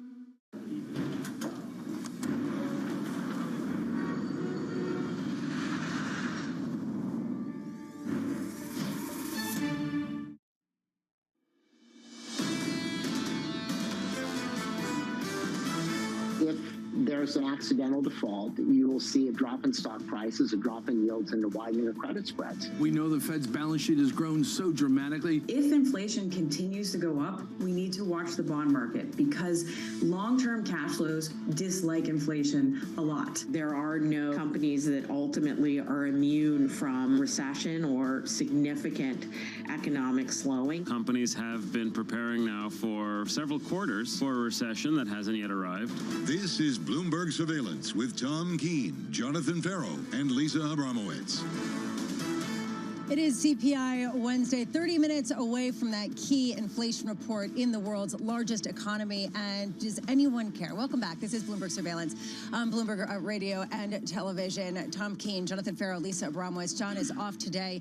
And we are here awaiting that key CPI data as people try to reset, understand a catalyst for some sort of conviction in an otherwise convictionless market, Tom. Yeah, Mario Gabelli coming up too. We're going to get to him as soon as we can. Everybody leaning forward on the equity market and Mario Gabelli at 41.20. But I'm sorry, inflation front and center here today. It's an inflation that Mario Gabelli remembers 3 or 4 times in the past. And it goes to the whole pricing power question. And when you talk about stock selection and stock picking, that is where people are going, because right now you cannot get a clean narrative on a macro sense. People will take a look at today's CPI report. Some people will shrug it off and say it's just 1 month and we will see people trade. But nonetheless, that stock picking really is gaining steam at a level that we haven't seen since the financial crisis. And I would suggest in his youth, Mario Gabelli, as a young Turk, studied under the guidance of the value investor Philip Carret at Pioneer. And Mr. Carret said inflation is a bright light giving you a boosted revenue outlook that's always underestimated. Revenues do a little bit better.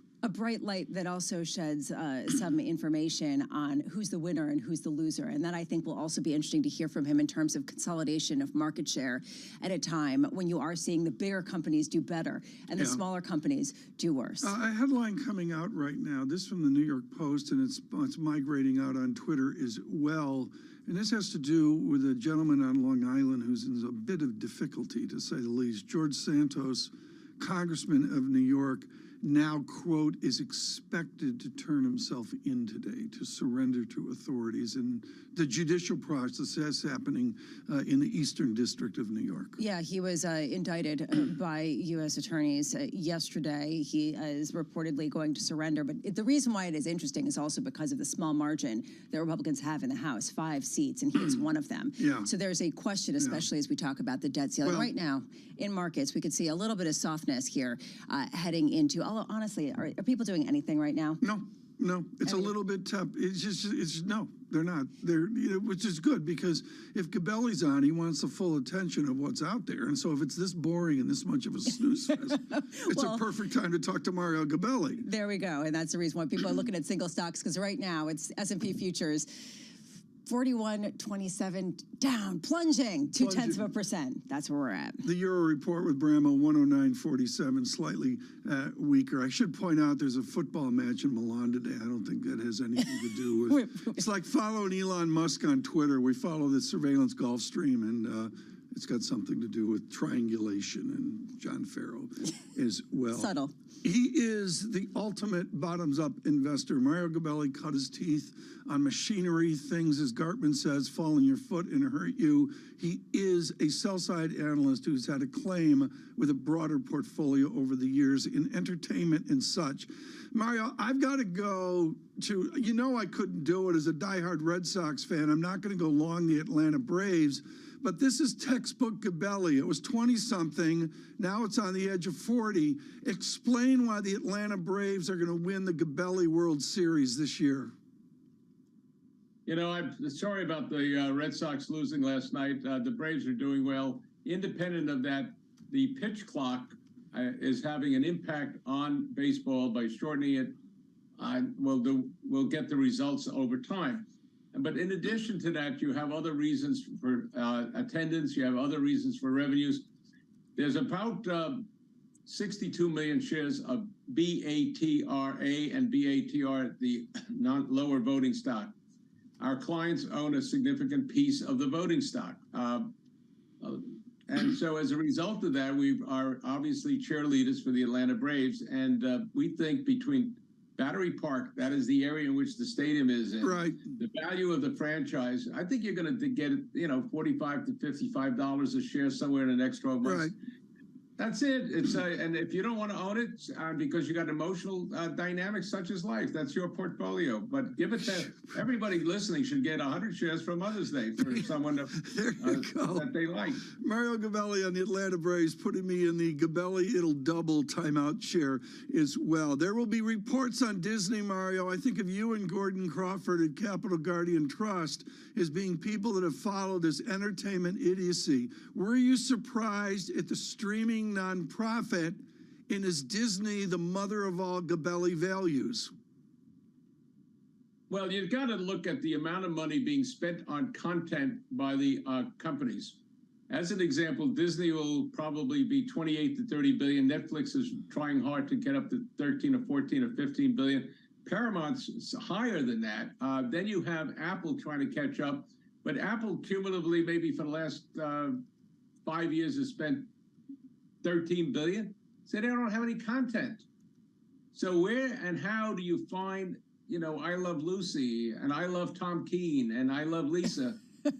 Those kind of contents are buried in there and they come back. And for example, A Beautiful Life with Jimmy Stewart, because of the bank run, people are going back and looking at that. So how important is the embedded value? When you do a theatrical box office, you had a $42 billion business, but the theater operators get 40% of that or higher. So now you go direct to streaming, and unfortunately, because of the regulatory organizations, the companies like AT&T and Verizon and T-Mobile don't get paid for people using the highways on a super speed. I go over to George Washington Bridge, and I pay less than a Class 8 truck. Yeah. So, Tom, from Disney's point of view, yes, you got a learning curve. You've got some dynamic short term. You want to go global. We can't be so. The U.S. has only got 350 million people. Right. The rest of the world has 7 billion more. Right. Plus. Mari, are you still enthusiastic about Paramount? Do you still think that Apple's going to buy them? My own reaction is that whatever you have, Bob Barski doing a great job running the business. You have good content. They're obviously making the tough decisions to give them financial flexibility. The Federal Trade Commission turned down an ability for them to monetize Simon & Schuster, what they're going to do. They're going to do BET. They're going to try to raise some capital there. But, from my point of view, a year or two from now, they have to sell or spin, which they've done before. They're very good. For example, nobody applauded them when they bought Pluto for as New Yorkers would say, bupkis, and they basically have done a great job on that. Now, independent of that, without getting into too much detail, they were spending $600 million a year on cash dividends. That's going to be down to, 20 cents times 650, a significant amount of less. So over the next couple of years, put the foundations back in place, accelerate the growth, and execute. And that's what they're going to do. And then you ask the simple question. Yeah. If you got a stock selling at 30, which is now 19, let's call it 30, and you basically multiply that by 650 million shares, you're talking about a $20-odd billion equity value, and then you got debt will probably be down to $8 billion if they do the sale of these assets and keep the cash flow. So you're talking about a tiny little morsel. So if Sherry, who owns 30 of the 40 million voting shares, decides that, hey, Apple wants to pay me X dollars, and it's de minimis for them, and they don't have the broadcast stations anymore because they're spun out and they're in the process of spinning. Lovemaking takes place in a variety of ways. So, Mario, on a broader level, you did just get back from Omaha, where you were at the Berkshire Hathaway annual meeting, shareholder meeting. Have you ever heard Warren Buffett this negative, this gloomy, this pessimistic on stock? Did you take a message from that you also adhere to? I disagree with you completely. Warren Buffett basically pounded away at the idea that if you believe in the virtues of the American system that allowed him for 80 years, when he first started investing at the age of 13, to make a lot of money, that tailwind continues to flourish. So is he practical? Yeah. I mean, he's very patient. And so as a result of that, he's got his cash. He's waiting for it. All of us are going to focus on a 13F that's coming out by Monday and see what he bought, what he sold. Right. So what? He's got smart people working for him. And he first announced Greg Abel now taking over, and Ajit Jain continue to run the insurance business. So Mario, the management succession has been identified. Everyone wants to know the value trap that's the banks. In your research note, you say to me that you want to buy a Southern bank for acquisition. My theme for the year is the great zombie roll-up. Are the smaller banks one collective zombie, and are we going to see a massive bank roll-up led by banks in the South? Look, you got all of the right dynamics. We have a lot of banks, but let's flash back. You and I have been doing this for a few years. You had a crisis in 1967, 8, 9, where the banks lent money to oil tankers or whatever they were. In the 70s, you had the Herstatt Bank, you had the whole bunch kind of go bust. You had a whole, in the 80s, you started 1,000 banks, Tom, went bust in the Savings and Loan Association crisis. Because of that, the accountants put in a rule called hold to maturity, don't amortize, and then you had no interest rates for an extended period of time. So somebody says, I got a deposit, I'm going to lend it long, it costs me no money. The basic bank problem is you borrow short and lend long, you got a problem. Independent of that, you still need to have that service for the American public, the American economy, and we'll get over this notion of how bad the office markets are.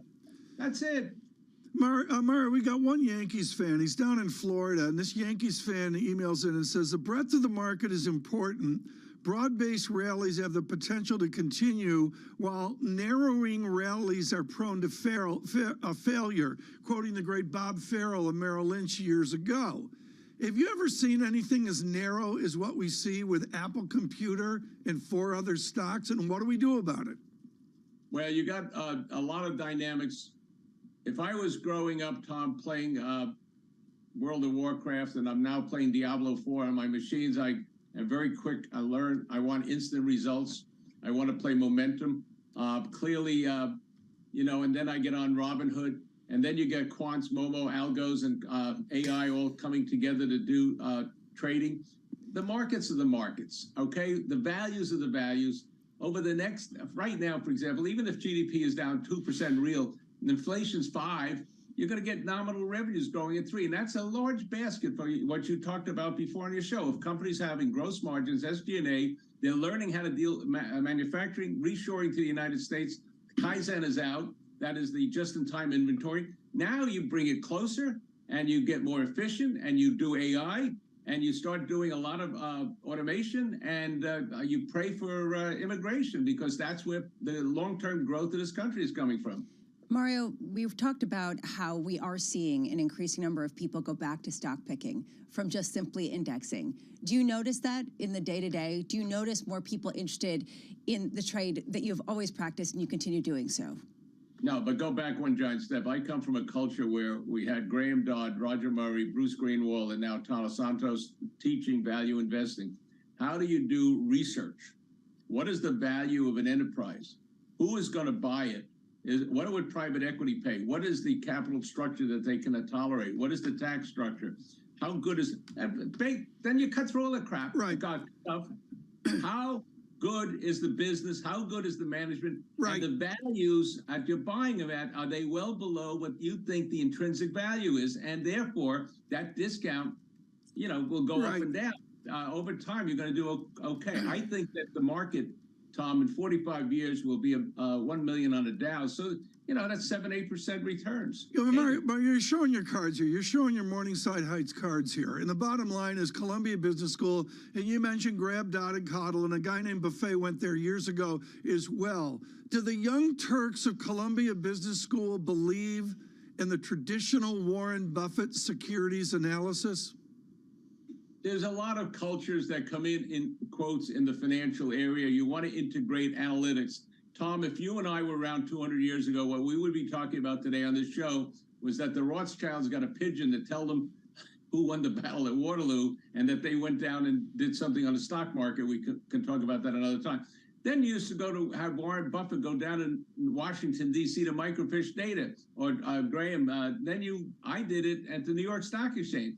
Today, I gave a speech and I said, Chat GPT. I got my grandson to do it, and it was a brilliant speech. And it took him 5 seconds. Yeah. So the question is, how quickly can we gather data? How quickly can we use it?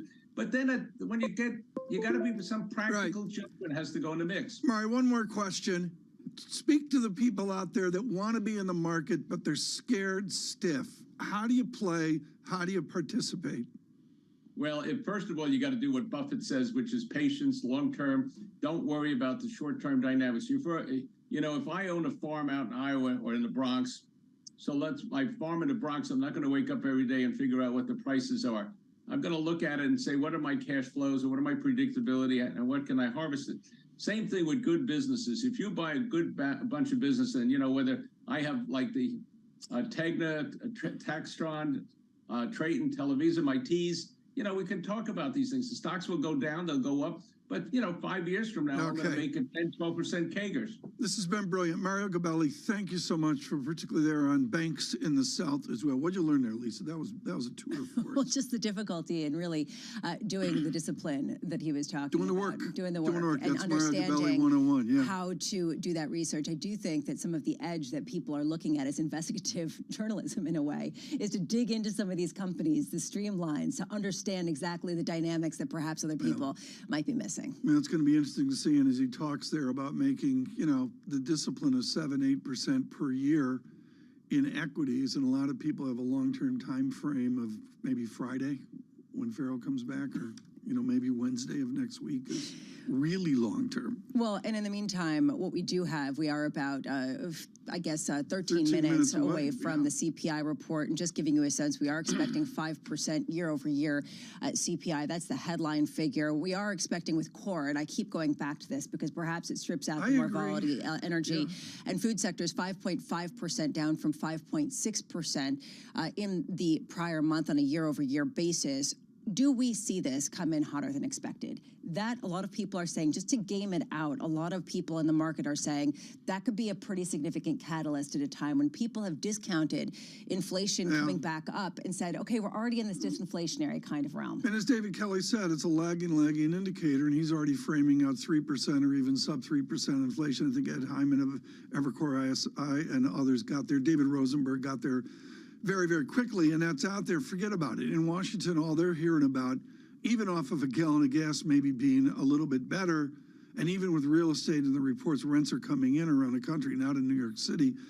Folks, you know what? 5% is just totally unacceptable. Especially at a time when you do have a concern about negative real wages, as you were pointing out. We also talk about what drove this inflation, and a lot of people pinpoint spending, which is one of the reasons why it's that much more salient that we're having the debt ceiling debate again and again, and right now in a more poignant way perhaps than we have in the past. Joining us now, Henrietta Trace, Economic Policy Research Director at Veda Partners. Really appreciate you joining us. Henrietta, your take on the non-action, the non-development of yesterday's meeting, and whether any of these meetings will really yield any fruit until, as someone said yesterday, the 11th hour, the 59th minute, and the 59th second. Yeah, that's exactly right. I mean, anybody who's been through this movie before knows that they do not get anything done until they have to. In D.C., we are functionally 4 weeks away from June 1st, which even Treasury has not been hard and fast on the actual deadline. The House has been out of session for about 10 days since their vote a few weeks back. So when they had the meeting yesterday, my base case assumption, and from speaking with staff, was that nothing was going to come of it. There was going to be press availability. They were going to shake hands, get a lot of jabs in, which we obviously saw from Speaker McCarthy, sometimes a little bit more aggressively than anybody would have anticipated in an ordinary year. But he's really proving what he wants to be and present as Speaker. And so this was much more about posturing. You'll notice that the biggest takeaway was that staff is going to get involved now. That's all I want as a former staffer, is to get staff involved. They'll start meeting today at the leadership level. One of the areas of concern I hear most is, hey, the House and Senate are not going to be in session at the same time for the next consecutive 3 weeks. Are you concerned? And my answer is no. I don't care what rank and file members are doing. I really only care what staff is doing, and they will be meeting tonight. They are free to work through the weekend. They do not need to attend every single fundraiser back in the district the way that members do. So there really are 3 full weeks to get a resolution here. And the way that I would phrase it just briefly, a good rule of thumb here is look at the Thursdays for the rest of May. Thursday of this week, we start to get action out of staff. Thursday of next week is the earliest I would expect a Senate vote, and then Thursday of the following week is when I would expect a House vote. So that's plenty of time. This is like waiting for smoke signals, right? Wait for Thursday, and we can get some sort of sense of what's going on. It's very Apple. You know, I agree. Yeah, Pastor Keene over here this morning. Henrietta, I am curious about this George Santos development and how it relates to some of the close margins that Kevin McCarthy is working with. The New York Post is reporting that GOP Representative George Santos is going to surrender after the indictment that we heard about yesterday. He does plan to turn himself in, according to this report. This highlights that Kevin McCarthy is working with a 5 Republican margin of error that he has to keep on the rails. Does this change the equation at all in your view? I mean, it really underscores the current equation. This is an empty shirt that you're trotting around that has no committee assignments and is only there to vote the way that Kevin McCarthy tells him to vote. When we were dealing with the Limit, Save, Grow Act initially, I thought it was great when Santos came out and said he didn't know which way he was going to vote. He's going to vote whichever way Kevin McCarthy tells him to vote, and that is the requirement in order for him to stay in Congress. So I think this just underscores how razor thin, as you point out, the margins are for Speaker McCarthy, that you would keep someone like George Santos in there, that the rest of the caucus has to explain away. And that's a tricky thing for them to do. Why can't we get to a commission? Simpson Bowles or some flavor of that. Is it, Henrietta, you're expert at this. Is it so fractured we can't even get to a commission because these clowns are afraid of the outcome of a commission? I mean, give it time. Alan Simpson is an all-time rock star as far as I'm concerned. Those were great days when we had the Simpson Bowles Commission. We even had the Super Committee at around that time, if you'll remember that group of people. So to get a serious answer, when I started out yesterday, I assumed that there would not be any breakthroughs in negotiations at the White House. So my immediate next step was to listen for any dog whistles for a fiscal year 2024 appropriations process, discussions of the budget, discussions of actual government spending in those 12 approps bills. That is something that I spent my time with staff collecting thoughts on, hey, what are the odds we kick the can down the road, just get a short-term suspension going from June 1st to September 30th, which is the end of the fiscal year, and see what the odds are and whether they're rising for that sort of 4-month bridge period. That 4-month bridge period is when you'd see Simpson Bowles or Super Committee start to form. Yeah, you've teed up the can like Lucy with Charlie Brown. I mean, I know the way this goes. What happens the first week of October if we moveth the can to September 30? Exactly. So this is my worst case scenario and has been since January. This situation where we never reach a conclusion. Why? Because, we only have 4-vote margin in the House and a Democratic Senate. What you start seeing there and the risk is that we only do these short-term punts and this sword is hanging over us for the next 2 years. That's, in my opinion, a very bad outcome. And that could very easily pass. It happened in 2021. We had always the federal fiscal year ends on September 30th, but at the time we couldn't agree on the appropriations bills either. So we passed a 3-month extension of those called a continuing resolution into December 3rd. And then we simultaneously bumped the debt ceiling out that same exact period. It was a $480 billion suspension specifically designed to get the debt ceiling to coincide with the CR expiration, which of course had been punted from September. So that's a very real risk.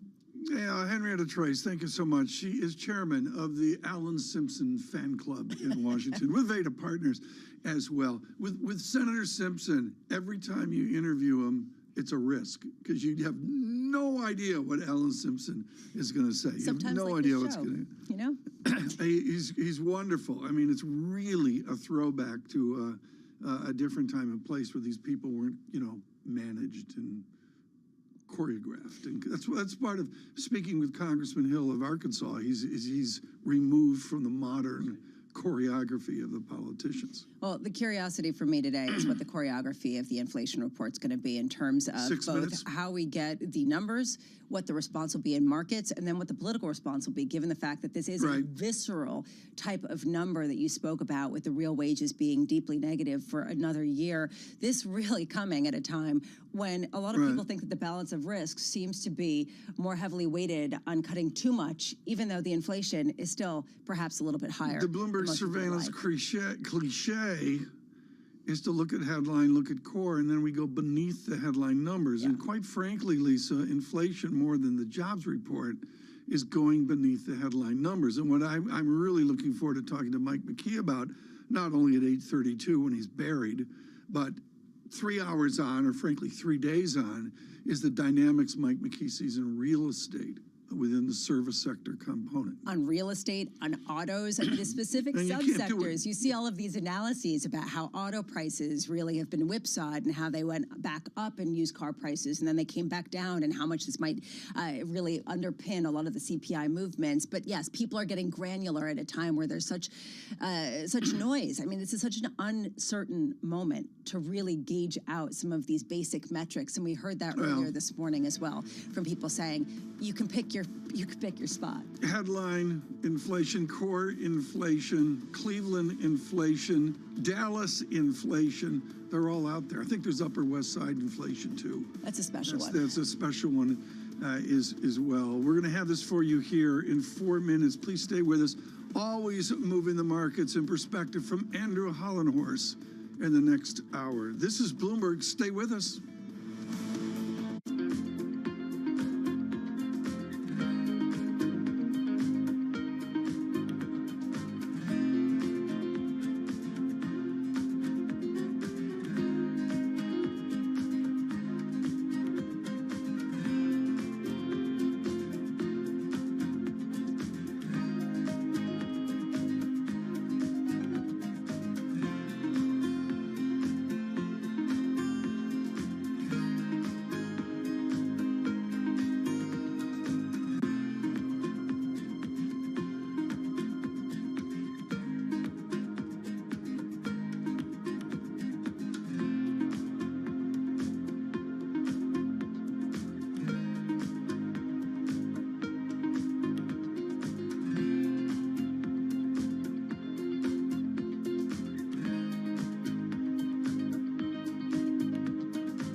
Top names in climate change are on Bloomberg. I want everybody committed to the kind of action that we need. We have a global emergency now. You know, we're still putting 162 million tons of man-made global warming pollution into the sky every day, using the sky as an open sewer. That's trapping as much extra heat as would be released by 600,000 Hiroshima-class atomic bombs exploding every day. That's what the scientists tell us, and the data shows it. That's crazy. That's why we have a third of Pakistan underwater. That's why we have the historic heat wave in China. Nothing comparable to that ever. That's why the heat records are broken every year. And we're seeing an increase in the flows of climate refugees crossing international borders that are due to vastly expand unless we take action to solve the climate crisis. Nobody covers climate change like Bloomberg, your global business authority. Today's CFOs are reshaping the C-suite. Bloomberg's chief future officer shines a spotlight on these dynamic leaders. Golf's popularity is surging. That's been great for the LPGA. And CFO Kathy Milthorpe is focused on maintaining that drive. The ability to be able to compete at the highest level and earn purses that are commensurate with their male counterparts is a mission that we're driving towards every day. Watch Chief Future Officer today on Bloomberg.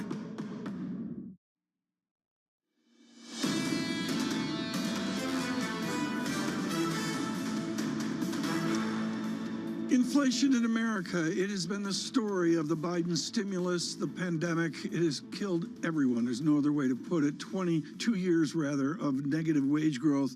And we will get statistics here in a moment, a new reset on inflation, and a new wide debate on the path forward for the price change you're facing every day. Lisa Bramowitz and Tom Keene here on a day of inflation, goods, services. And the good news is we have Michael McKee to assist forward. Michael, these seem to be challenging statistics. Give us they're what you'd call in line. It looks like economists did a pretty good job of forecasting CPI as the month-over-month change for both the headline and the core comes in exactly as forecast at 0.4%. Now that's up on a headline basis over what we saw last month, which was a 0.1% increase. We're looking for any kind of revision to that. On a month-over-month, year-over-year basis, rather, 4.9% for the headline, which is a little bit below the 5% that was expected and 5% we saw last month. 5.5% as expected for the core year over year, and real average weekly earnings and average hourly earnings both negative, down 1.1% for weekly and 0.5% for hourly. No surprise there, Tom. You mentioned right before we went on that we'd see negative wage growth. We're still seeing that. It is a shift here, to say the least, like 10 basis points in the two-year yield. If you're not part of Global Wall Street, the operative word is ginormous. The two-year yield from a 404 down to 396. A 10-year comes in 5 basis points as well. And the Bramo bull market is intact here with an equity lift of futures green, and they go up on a nice, Lisa, what do you think? On a nice level, they go up, a little green in the screen. Well, here's the question that I have. Was the whisper number just basically a much hotter inflation rate? Was this basically taking the tail risk of a reaccelerating inflation, taking that off the table? Is that the sort of relief trade that we're seeing in two-year yields in particular? Or is there something in some of the subcomponents that's getting people's attention, the super core, that's getting people's attention? Yeah, I don't mean to interrupt, but I'm looking over at McKee. He's got the secret sauce here, the mythical secret sauce. And Lisa, it's like 20 lines of data. What are you looking at there, Michael? Well, here's what moved during the month. No surprise, energy was up quite a bit by, let's see, for gasoline, 3% during the month. So that is a significant increase, but that goes into the headline. Less concerned for the Fed.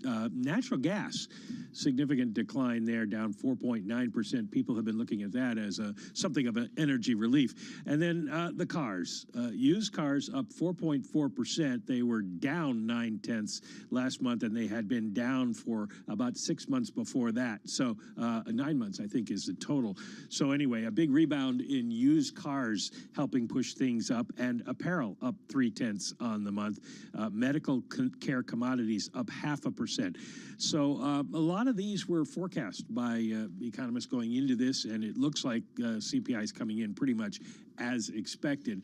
And it's important to note that the Fed has always said they would expect a volatile process of inflation coming down, that it wouldn't be linear, and we would see bounces, and that's what we seem to be seeing here. Lisa, I'm hearing as expected, but markets aren't telling me that. Markets are moving. That's exactly what I was going to go to. And Ira Jersey of Bloomberg Intelligence put this out, that CPI has been among the most market-moving data points in the past year or so. So this actually explains that, even though we're not necessarily getting the why from the actual data. Mike, is there something that we're missing, the why, that's causing the market-moving event of today? I'm not seeing anything that stands out as something that we did not expect. I think what you have is a market that is attuned to you have people basically looking for the Fed to, in July, start cutting interest rates. And so everybody's repricing off of that at the moment, but it'll take a while for them to kind of figure out where we go from here. The initial knee-jerk reaction is something that we don't necessarily need to follow through on. Airfares, good news, though, down 2.6%. I feel bad. There's a surprise. Yeah. So, Tom, on your next vacation, you'll be able to spend a little bit less money. 50 lines, 100 lines of data. Michael, he's looking at that. He'll have that into radio and television in the 9 o'clock hour as well. We're thrilled to bring in a gentleman that can really bring in the perspective here and the relative sense of this inflation to decades previous. Vincent Reinhart joins us this morning, working with Chairman Greenspan for years, chief economist at Dreyfus and Mellon, and we're thrilled he could come in here with a big move in the 2-year yield. Have we tamed inflation, Vincent Reinhart? Can we say the path here, that there's a confidence to get back under 3% inflation? Not particularly. Service inflation still had a good bit of momentum. But as to Lisa's question about the why, I think the why is the headline. Inexplicably, or by rounding, 12-month headline CPI is 4.9%. I view that as the chief talking point for politicians that inflation has dipped below 5%. Vince Reinhart, we're going to go to Mike McKee, who's just found the one data point to help Dreyfus Mellon right now. What do you got, Mike? Well, this may have influenced trading, and I've also got a note from somebody who's watching us who wondered why I didn't say this before, and it's my omission. Owner's equivalent rent up 0.5%, and rent of shelter up 0.5%. Rent of primary residence up 0.6. So we're still seeing a lot of pressure in the real estate side of this, and that has not started to go down, and people had thought we might see some relief. We did last month, but not this month. Vince, this is the granularity of Alan Greenspan. Look at each and every data. Is there an efficacy to look at real estate data, OER or otherwise? The problem with that is there's a lot of data. And indeed, one reason the market might take good news out of shelter inflation providing a good bit of upside to overall inflation is Chair Powell has indicated that the forward-looking indicators of shelter prices that he looks at suggest there's going to be good news soon. The problem is once you delve into the details, you might get trapped in the seaweed. So trapped in the seaweed, and yet this is sort of the seaweed that Jay Powell himself has sent us to. No, Mike was just talking about the core services ex-housing as the seaweed that the Fed is saying that they're going to hinge their inflation outlook on, and people pointing out that fell to less than 5.2% on a year-over-year basis from 5.7% in the prior month. Taking a look at that type of cooling might give the Fed some encouragement to move away from some of the more aggressive rate hiking or at least rate stabilizing projections that a lot of people had. Do you think that that's enough, Vincent, or do you think that this is perhaps a head fake? I think it's a head fake. I think that you have it right, that the chair does slice and dice the data because he wants to get the slightly more than half consumer price basket that he thinks has a lot of momentum. Services, less shelter, still has momentum. That the shelter inflation is projected to continue to soften. That will be good news, but it doesn't change the core problem. There's some momentum there. The core question to ask, sorry to use that part, is was today's print disqualifying for Fed action in June? I think the answer is no. So you think that the bar, Vincent, this is important. You think that the bar is more heavily weighted to fighting inflation still, even though a lot of people think that the bar is now in preserving financial stability and perhaps preserving employment. You think that people have that wrong?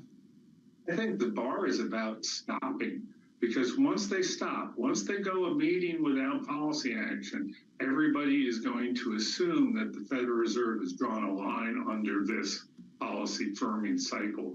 And so you better be sure that when you stop, you're not going to look back at regret, just a couple months later. Remember, they slowed a little early in January relative to what, in retrospect, they think they should have done. They're having flashbacks to that right now. What will you say then to people who say that this is evidence of the disinflation? This is another sign that it is naturally happening, especially as you see almost downright disinflation in certain goods. How do you push back against this in a longer term trajectory and say, no, you're wrong, this is more akin to the 1970s? I agree absolutely that it is a sign of disinflation. It's a sign of a little bit of disinflation, but when you start very high above goal, it's a long process. The Fed will take this as encouragement. They should. Inflation is headed back to goal, but they have to be confident that it's headed back to 2%. And this is just another drop in the ocean. We continue with Vincent Reiner of Dreyfus and Mellon this day of important inflation data moving the markets here. We looked at the 2-year yield with a huge 10 basis point swing of 405 back under 4% at 395 on the 2-year yield. Lisa, I've underplayed equities here. My fault there. Futures up 15, 41.49. I mean, I want a 41.50 print so I can round it up to 4,200. But I'm sorry here. We've got a nice little lift in the equity market. It's a stock market that just won't go down. This idea that if the Fed doesn't raise rates more or even cuts them, it will be positive. Vincent, just quickly, do we have a sense here that if the Fed does sort of pull back, that will be a good thing and will allow growth to kind of persist?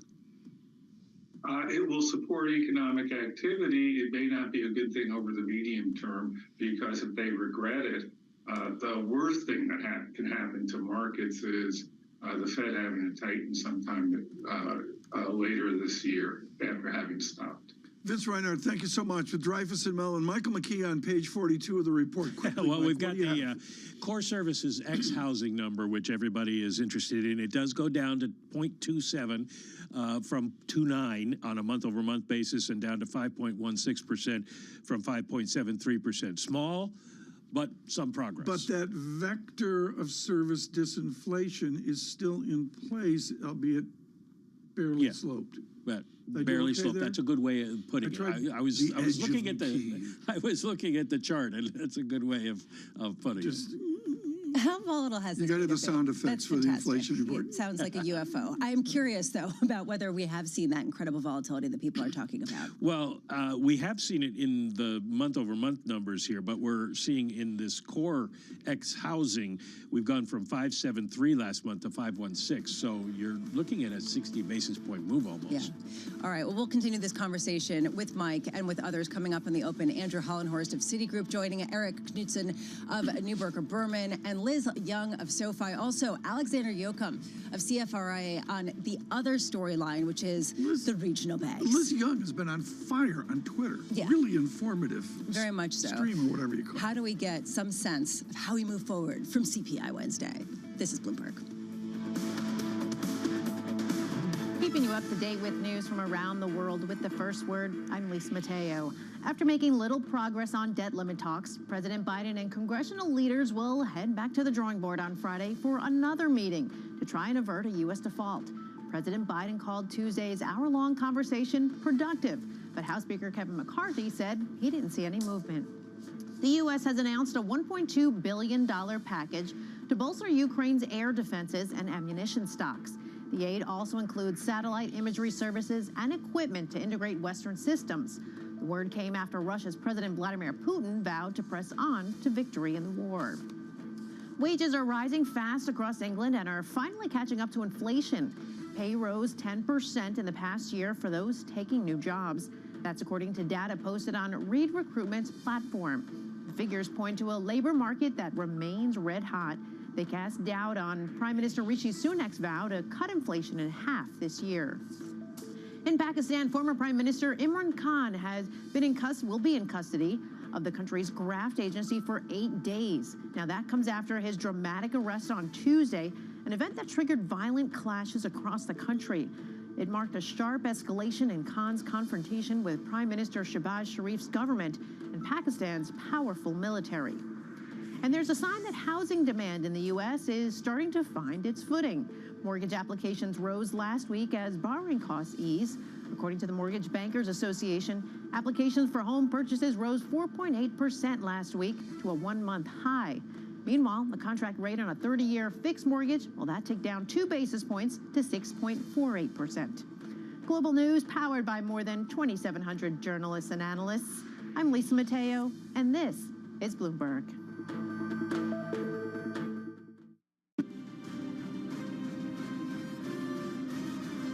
You're so intimately linked to the future of the UK. What are you seeing when you go to branches and in the country? Yeah, we're seeing a lot of anxiety at the moment.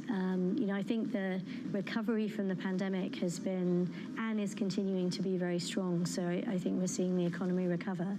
But with rising interest rates, with inflation, those are things that peoples and families and businesses haven't had to deal with for 10 years. So a lot of business owners today haven't had to operate in that environment. So it's causing quite a lot of anxiety, which means for us, because we're up and down the country in branches and offices, we can spend a lot of time talking to businesses and helping them plan and deal with it. But it's very different, and it's not something people have had to operate in for a long time.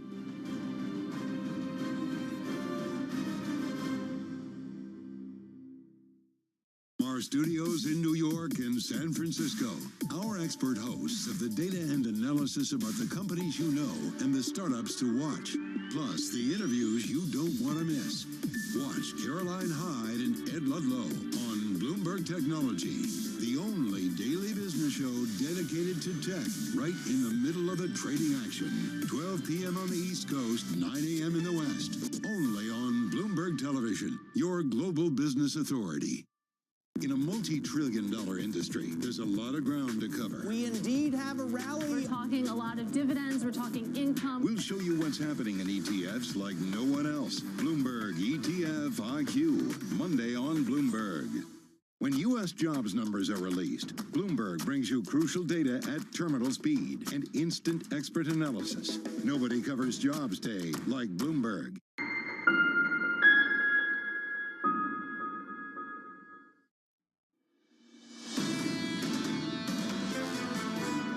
I will be particularly focused on assessing the evolution of credit conditions and their effects on the outlook for growth, employment, and inflation. We're going to get a lot of data between now and our June meeting.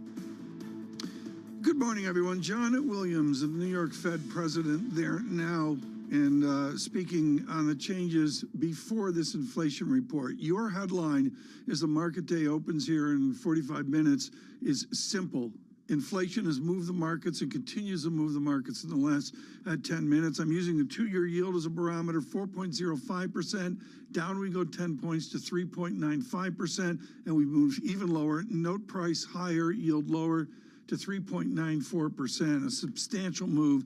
I'm going to call that 14, 15 basis points in the 2-year yield. The NASDAQ 100 up 0.8%. S&P futures put it on, up 28 points right now, 4162. Joining me as head of all of our economic coverage, Michael McKee is with us. He's experienced at talking with Fed governors and Fed presidents and really has trouble with former Fed presidents because they're afraid of him. William Dudley joining us now, the former New York Fed president and Bloomberg opinion columnist. Bill, I got 8 ways to go here. I'll stay on script on inflation, and McKee, I'm sure, will have smarter things to say. 5% is flat out not acceptable. Everyone understands that. What inflation rate is that moment where Bill Dudley relaxes? I think when the Fed gets the inflation rate down into the 2s and there's more slack in the labor market and wages are rising more like 3 to 4% rather than 5 to 6%, which they're doing now. The Fed's making some progress on the inflation front, but they haven't made much progress yet on the labor market and on the wage trend. So it's hard to see inflation going all the way back to 2% with a labor market this tight and wages this high. In your studies at Berkeley, is it necessary to have unemployment go up to bring inflation down? Why can't we just move the inflation needle, the disinflation needle, and keep America employed? Well, that would be the ideal outcome. It'd be great if we could operate at a 3.4% unemployment rate with 2% inflation. But historically, that suggests that has not happened in the past. The labor market at that level of tightness generates wage gains that are inconsistent with 2% inflation. And the Federal Reserve doesn't think that's going to happen. The Federal Reserve, if you look at their last summary of economic projections, expects that they're going to need to push the unemployment rate up above 4.5%. to be successful in bringing inflation down. So they need to push the unemployment rate by up more than a full percentage point in their minds to be successful. And I think that's a reasonable forecast. Bill, it's Mike. Switching to that jobs report data, the calculations people are making to get to that 4.5% by the end of the year, which the Fed has forecast, we need to all of a sudden start losing tens of thousands, if not hundreds of thousands of jobs a month. Do you see any prospect of that? Well, I think it just reiterates the tension between what the Fed thinks in terms of how long they're going to have to keep rates high versus what the market thinks. The Fed thinks this is all going to be a very slow process. It's going to take many, many months. And I think when we get the next summer of economic projections from the Fed in June, you'll probably see them being less optimistic about how fast they can bring inflation back down to 2% and probably show a slower rise in the unemployment rate. You're absolutely right. The labor market is still pretty darn strong. And the Fed really hasn't gotten the progress that they wanted on that score. They need payroll gains of 50,000 or less to push the unemployment rate up by a meaningful amount, and they haven't gotten anything like that yet. Is there any way they can accurately forecast what's going to happen to wages given this post-pandemic weird kind of labor market that we have? I think that they can see what's happening through a broad set of wage indicators. And what's happening is not really unusual relative to what you would expect given the tightness of the labor market. You know, if you look at the JOLTS report, the job openings and labor turnovers report, that suggests that the labor market has eased a little bit, but that ratio of unfilled jobs to unemployed workers is still really high. You know, Chair Powell has said that he needs to get that ratio down to about 1 to 1. Right now, I think we're operating at 1.6 to 1. So we still have quite a bit of ways to go. Speaking of a ways to go, which is, I guess, kind of what policymakers are always going to say, are they there in terms of being restrictive enough, or is there anything in this data or the data that you've seen so far since the last meeting that would suggest that maybe they need to do more? They think they're restrictive enough, and I think one reason why they think they're restrictive enough is we're going to see some credit constraints from the banking sector because of the turmoil we've seen in the banking area. So they're thinking that credit conditions are going to be tighter as banks pull back a bit. One area, though, where you have to be a little bit concerned is the housing sector, which is really the most interest rate sensitive sector of the economy, seems to be bottoming out. So if monetary policy is really tight and the housing market is starting to recover again, and that does raise a question of whether the Fed is sufficiently tight. Bill Dudley, I want to go to your latest essay, which has a single sentence in it, which is not inflammatory, but I think shocking to a lot of people. And I'm going to suggest that Bill Dudley, like Stephen Roach, who worked at another shop on Wall Street years ago, you people are looking for a new Fed mandate around Fed stability. Financial stability? Are you advocating a three-part Fed with a responsibility of inflation dynamics, jobs dynamics, and financial stability dynamics? Well, I guess the way I would put it is financial stability is a necessary condition for an effective monetary policy. If you don't have financial stability, you lose control of monetary policy. So as part of your monetary policy mandate, you have to have a very close focus on financial stability.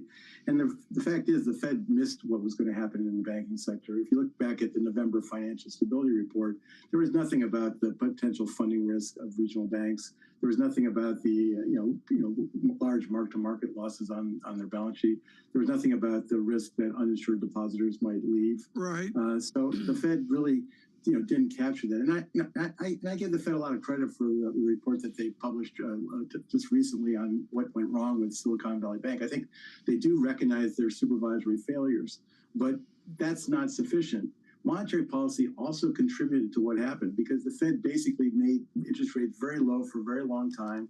They flooded the banking system with deposits. Some banks took those deposits and bought long-dated assets. That didn't work out for them. So the Fed Reserve's monetary policy did contribute to the problems that we've seen in the banking sector. Yeah, I looked, Mike McKee, at this and the dovetail here, and it harkens back to Stephen Roach screaming about a new Fed with a new mandate within a modern economy.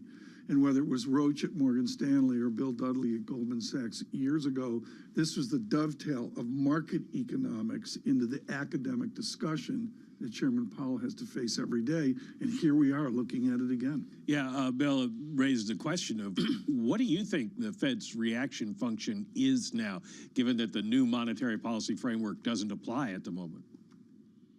I think their reaction function is that they're going to keep rates at this level or maybe even a little bit higher until they see signs that they're confident that inflation is going to get back to 2%.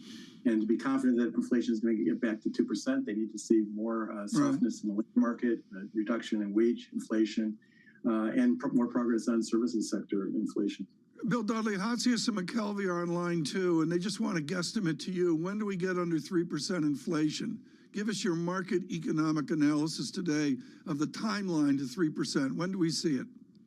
I think we'll probably see it before the end of the year because housing inflation is going to come down pretty dramatically. We've seen that the housing inflation in the CPI and in the PC deflator lags a lot behind what's actually happening in housing.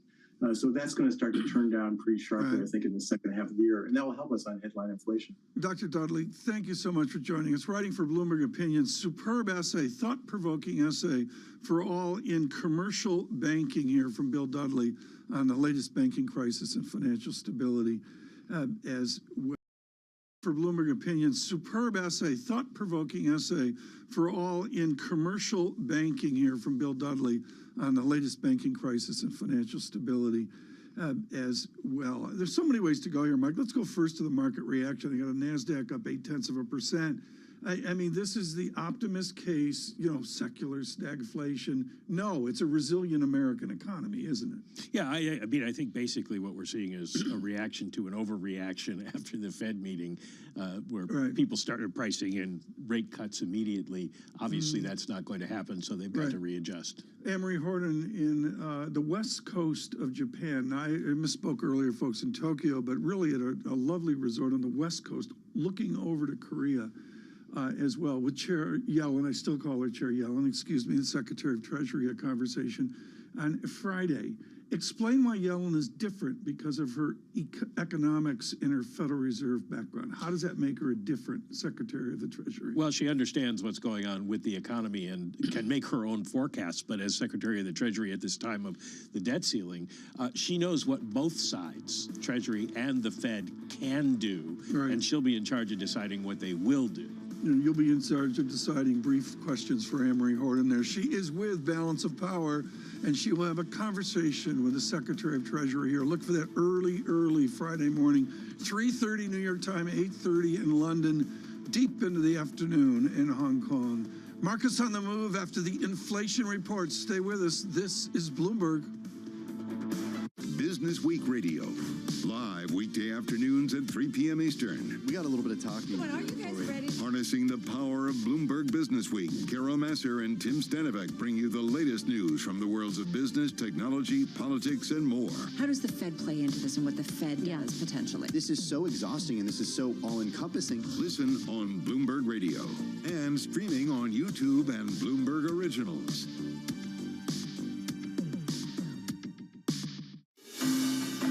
Of politics. We're not going to be relying upon countries whose values we don't share. To the world of business. It's all about corporate power at the end. Balance of Power, live from Bloomberg's Washington headquarters. We're going to be more excited what's in store for you. How long will it take? How many years? Why don't we take this one day at a time? Good luck. Everybody has a perspective. Every weekday at 5 p.m. Eastern Time. Join hosts Anne-Marie Horton. It's the one area, really, of bipartisanship. Well, I think we're getting more of it. That's optimistic. And Joe Matthew. The debt ceiling is looming. How close are we going to get to the line before you start to worry? Alongside Kaylee Lines. The door was open for regulators to do more, and that puts the Fed between a rock and a hard place. As they deliver news. This is such an important economic issue. He's no longer trying to run away from that it. Really blew some minds. Insight. We can both invest in law enforcement and also make sure that communities feel safe in their own skin. And analysis. I think your audience would get this more than most. This is not the Republican Party that you know. It allows him to do what he did so successfully in 2020, which is run against crazy. From and about politics' biggest power players. This was the zombie case,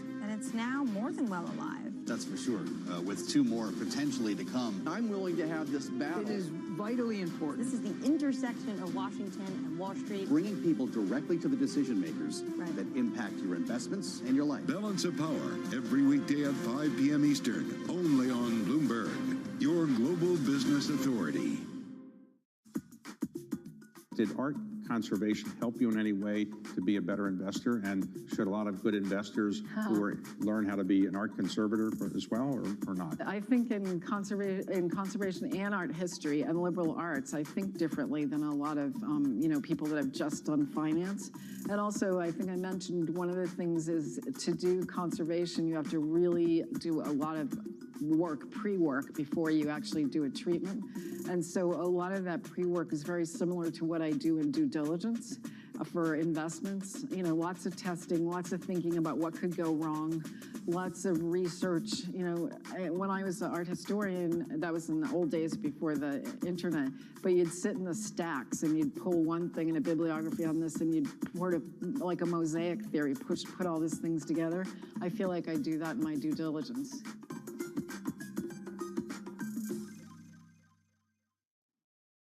I think that it's hard to put your head around any narrative. Let's just be honest. We've had sort of a shift in, are we in some sort of stagflation fears moment? People were talking about that all day yesterday. Shares popping after possibly optimism from New York City. For our viewers worldwide, I'm Lisa Abramowitz in for Jonathan Farrow, 30 minutes away from the start of trading, and you can see NASDAQ leading the pack as we prepare for what could be a disinflationary kind of relief. The countdown to the open starts right now. Everything you need to get set for the start of U.S. trading. This is Bloomberg, The Open, with Jonathan Farrow.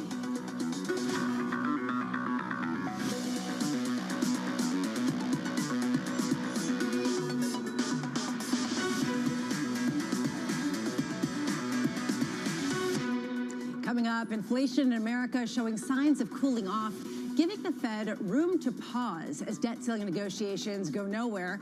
We begin with the big issue, another pivotal piece of economic data.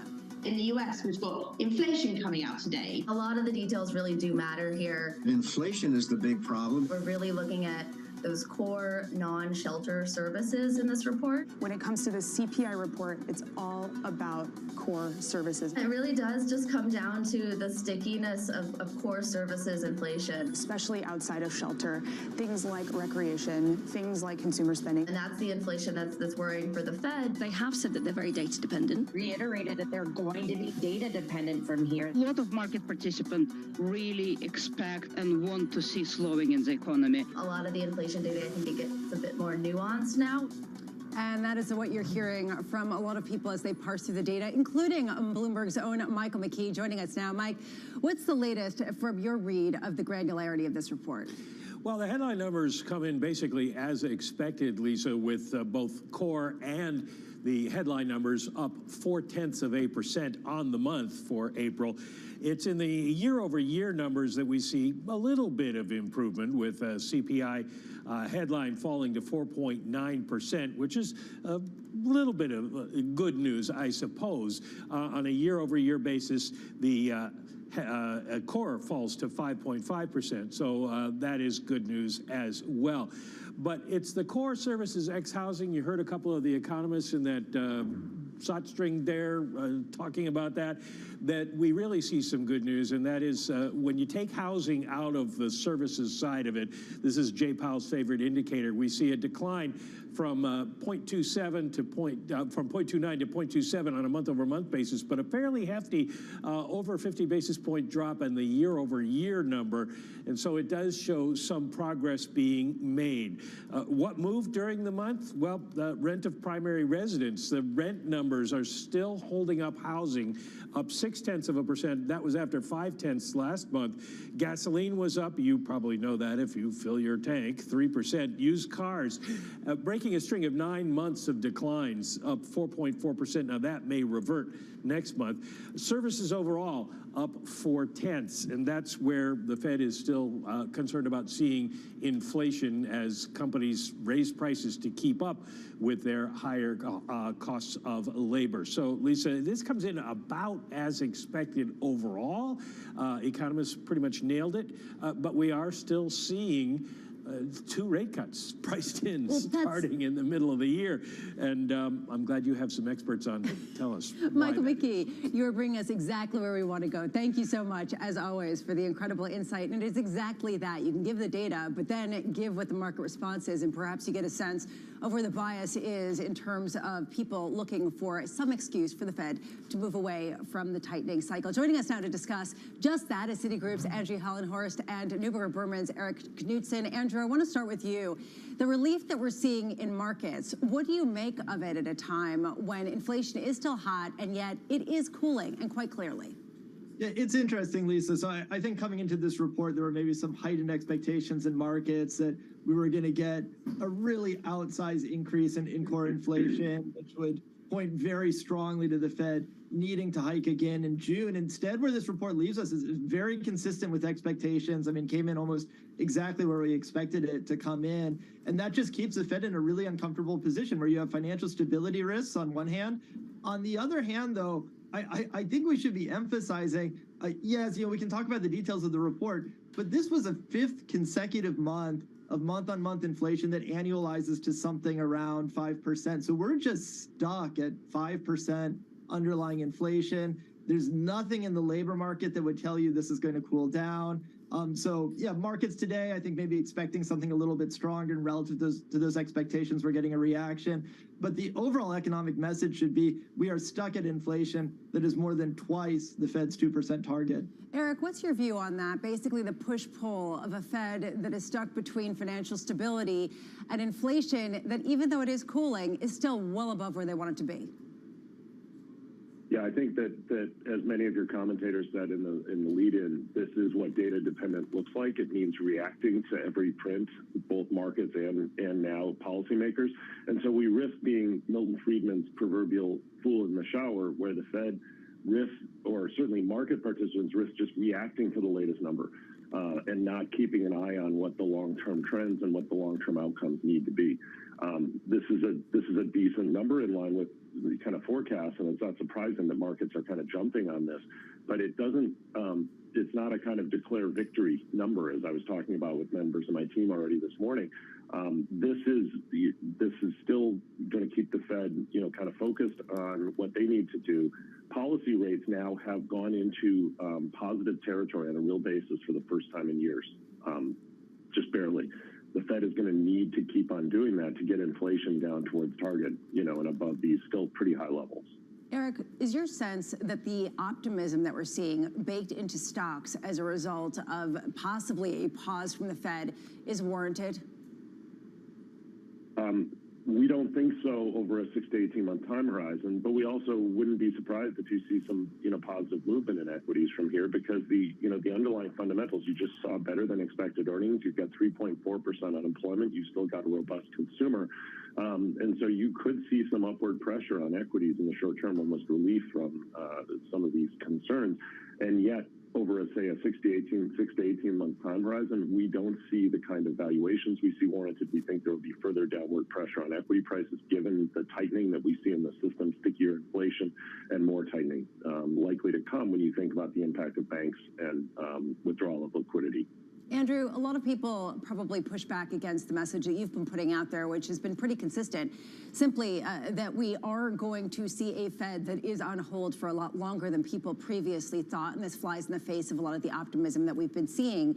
So how do you push back against people today who come out, including Bill Dudley, formerly of the New York Fed, saying that we're going to get inflation down to 3% by the end of this year, and this isn't even including some of the house price declines that are not factoring into the same degree in this report as the next one? How do you push back and say, no, this is a stickier and longer lasting inflation that requires a fight?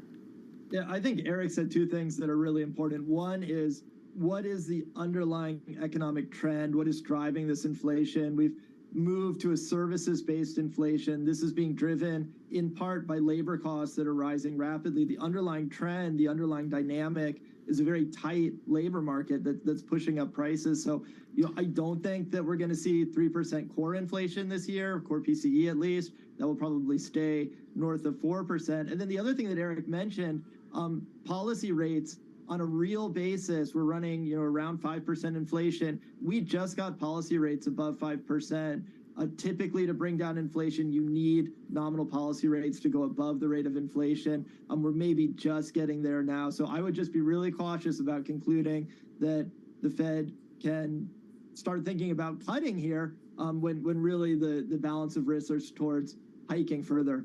Andrew, why then are people still pricing rate cuts into the market? Well, this is the difficulty because we know we have these financial stability risks, and these are non-linear risks around the banking sector.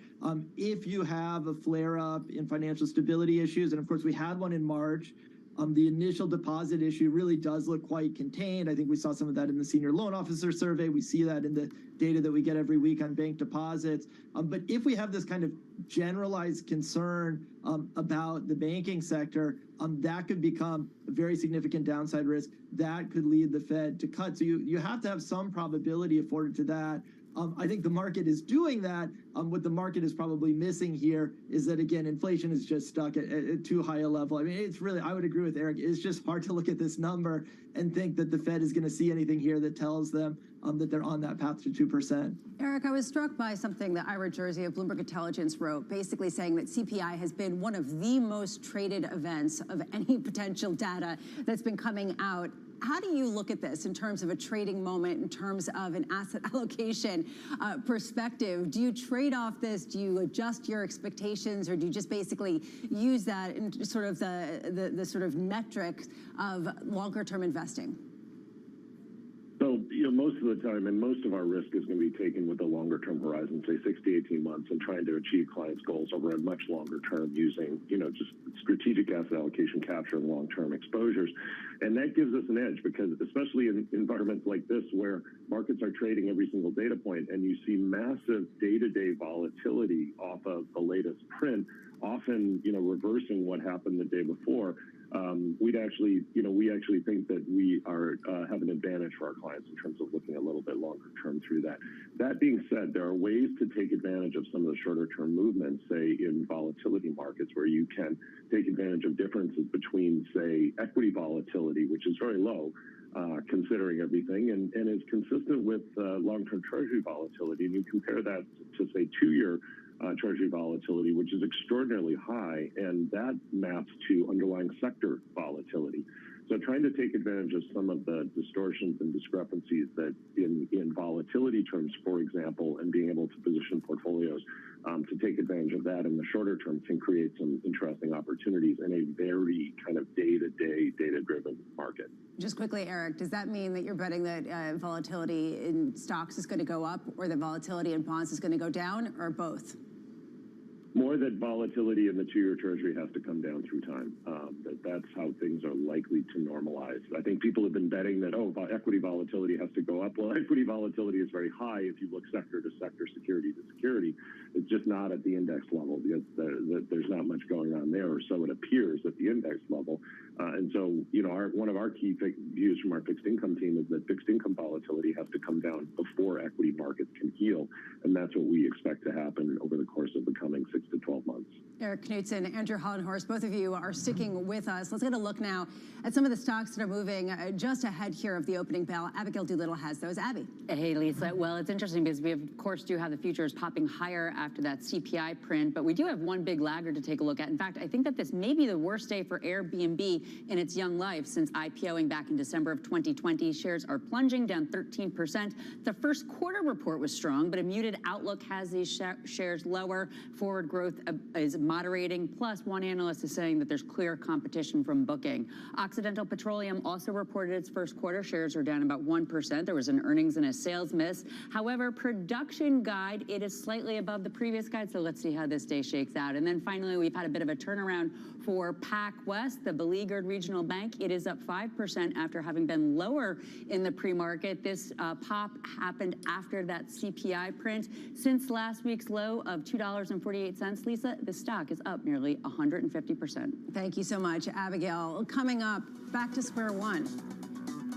Everybody in this meeting reiterated the positions they were at. I didn't see any new movement. We agreed to continue our discussions, and we're going to meet again on Friday. And we're getting more of this. And we get another meeting and another one. President Biden and Speaker McCarthy making a little progress on Capitol Hill. They will try again. That conversation coming up next.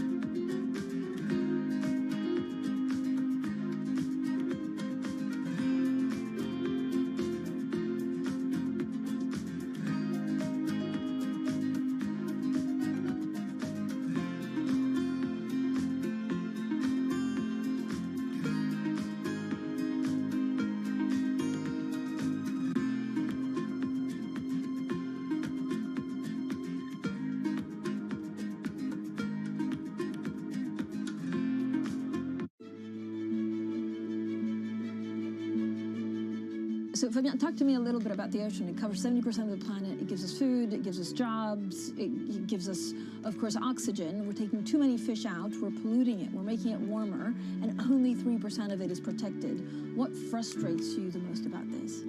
The basic frustration is our ignorance about how integral ocean is to not only our well-being, but to our existence.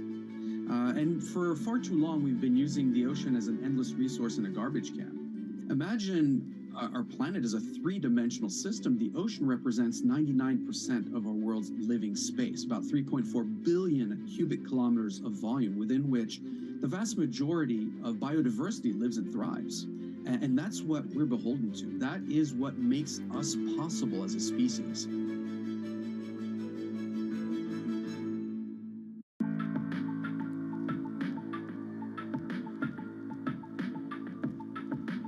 This is Bloomberg.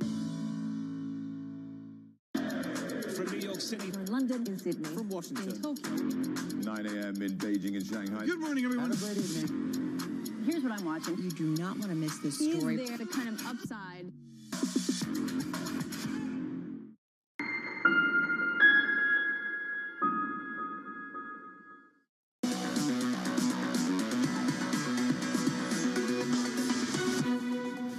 Everybody in this meeting reiterated the positions they were at.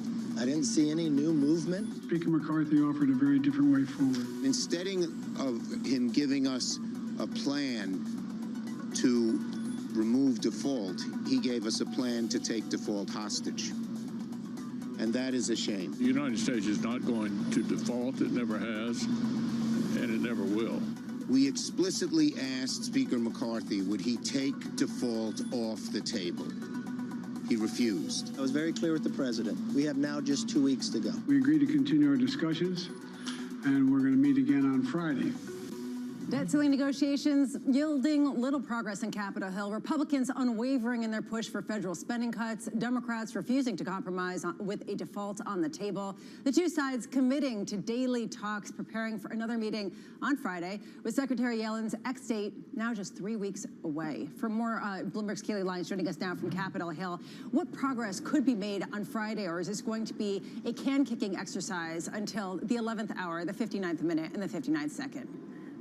It's a really good question, Lisa. Obviously, if there was good news to come of yesterday's meeting in which there was little tangible progress, it was this idea that the two sides are going to continue talking. Beginning today, aides from both the White House and congressional leadership will begin those conversations, of course, leading up to that meeting that is taking place again between these five on Friday. But as we just heard from the congressional leaders themselves and from the president, there wasn't that much budging on either side. Of course, the president has said that he is willing to negotiate over the budget. He still wants a clean debt ceiling raise. So really what this comes down to is whether or not there is a compromise that can be put on the table that allows both parties to save face. But of course, we are up against the clock here. That June 1st theoretical deadline is looming quite large. And Speaker McCarthy yesterday pushed back on the idea of a short-term raise to the debt limit. So it's not that much time to work with, really just a matter of weeks, which is why President Biden also said yesterday he has considered alternatives like the 14th Amendment, though he seemed reluctant around that idea given the likely legal challenges that would follow. So it remains very unclear this morning, Lisa, really what the path forward is, what the compromise can look like. And obviously you're seeing those jitters showing up in the market with the yield surging on 1-month T-bills. Kaylee, thank you so much. And just sticking with the D.C. Type of theme here, we are getting some headlines about the Republican Representative George Santos of New York, who was charged with fraud and money laundering. He was also charged with public fund theft and false statements. This coming out after a New York Post report earlier saying he would surrender to federal authorities in this. And this is one of 5 people who add to the majority that Kevin McCarthy has in the House. Morgan Stanley's Lisa Shallot has been delivering a warning for Wall Street. She's saying growing threats to the economy, even if Congress avoids default. Take a listen. It matters, to forward-looking expectations of growth in terms of what is cut. If that's what it takes to get a deal done, commitments to cut fiscal spending, what's cut? Are there rollbacks of some of the Inflation Reduction Act spending related opportunities, some of the infrastructure spending? that is kind of in motion, and those things have been a support to growth. And if we need to, take that out of the forward forecasts, that is going to dampen economic growth.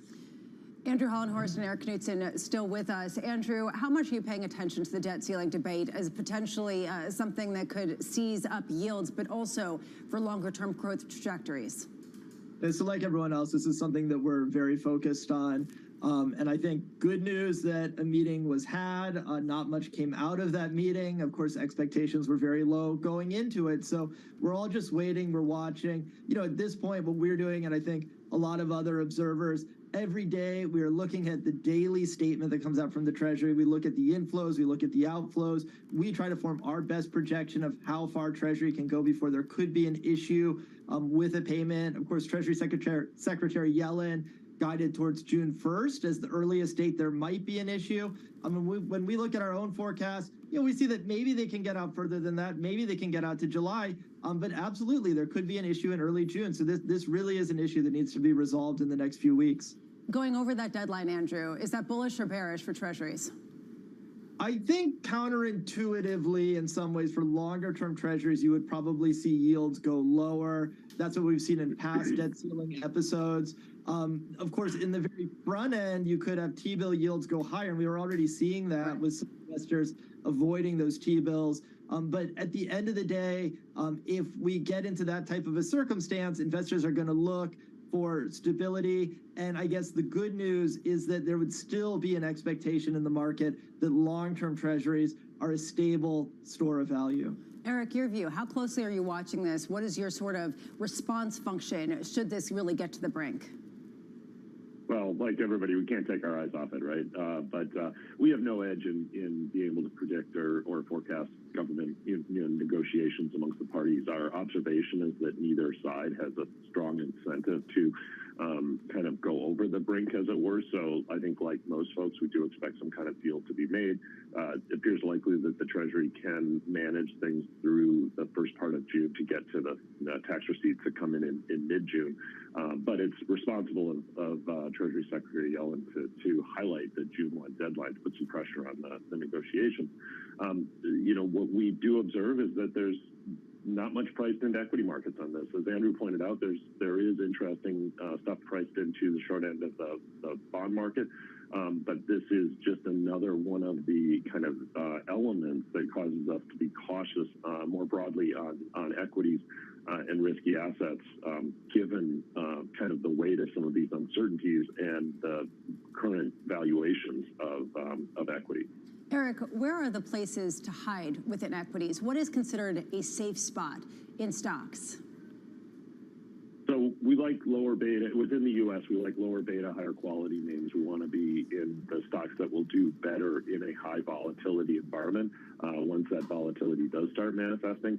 And then, we've begun to increase exposures overseas, where we like Japan in particular as an equity market, where you have an opportunity to take advantage of valuation, where you're still getting some positive stimulus, where you're actually getting inflation and also benefiting from a cheap currency. You're close to China and reopening there, and you're also benefiting from some improving governance that we think is evolving towards better valuation, should add some additional premium in that market and parts of Asia as well from an emerging market standpoint. Eric Knudsen, Andrew Hollenhorst, both of you, thank you so much for being with us today. Coming up, the morning calls and later, stay cautious and prepare for more volatility. That's the message from SoFi's Liz Young. We'll catch up with her around the opening bell. Right now, we are seeing a bit of a pop following perhaps a bit of a downside surprise, at least very much on the margins with CPI. This is Bloomberg.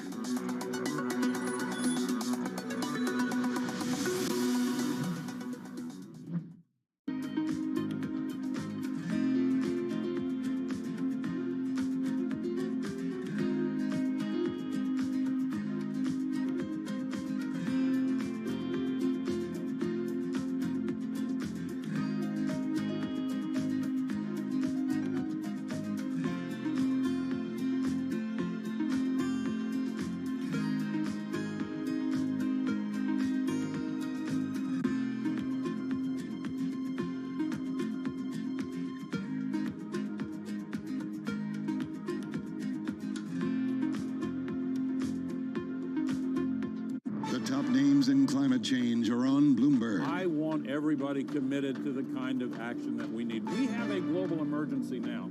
You know, we're still putting 162 million tons of man-made global warming pollution into the sky every day, using the sky as an open sewer.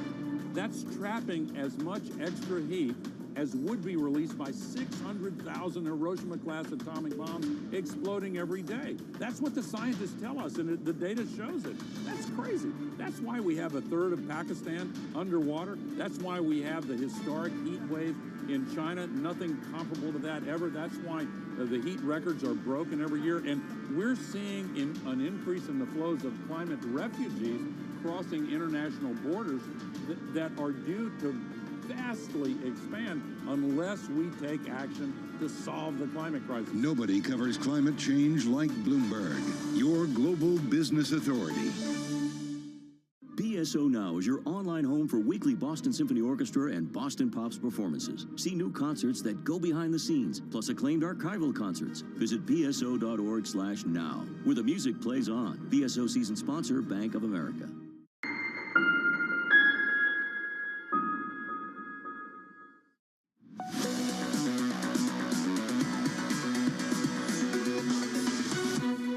To the Open. I'm Lisa Abramowitz in for Jonathan Farrow. Time now for our morning calls. A look at some of the analyst recommendations on Wall Street this morning. First up, Edward Jones downgrading PayPal to hold. The analyst removing shares from his focus list after reporting weaker than expected results. Next up, Piper Sandler upgrading Hain Celestial to neutral, saying lingering risks are now properly priced into shares. And finally, TD Cowen downgrading Nikola to market perform with a $1 price target, seeing a challenging macro environment with limited ability to raise capital. We continue to see a very stock-by-stock, story-by-story type of sector, with Airbnb falling and yet Wynn gaining after reporting diverging earnings. Coming up, SoFi's head of investment strategy, Liz Young, joining us at the opening bell. That conversation coming up next, as we do see a lift after the CPI report came in pretty much in line with expectations. The NASDAQ, not surprisingly, leading the gains, 0.8% gain, 13,371, as people game out whether some of those rate-sensitive stocks could benefit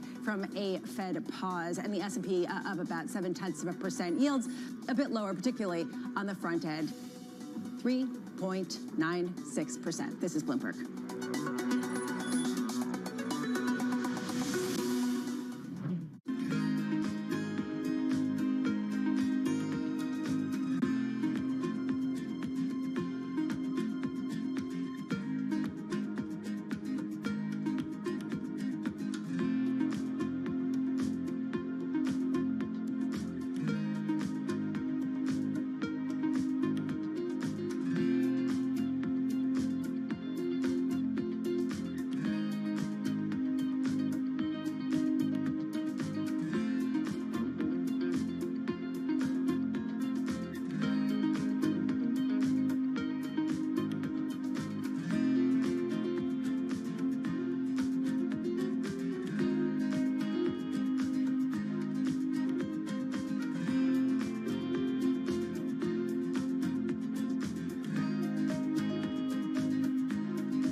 I've always been a person who's just been attracted to hair. I like to sit and think and theorize how I can manifest these visions that I have for braiding, and how I can take something that may seem like it's a line drawing in my mind and apply that to someone's scalp. We are the only culture that has hair that grows out of our head the way that it does. Anyone from the African diaspora is born with this amazingly curly hair that can be shaped into a variety of different ways of expression. I want Black people to love themselves for how they naturally appear, and also to appreciate the cultural practices such as braiding that our ancestors have practiced for centuries.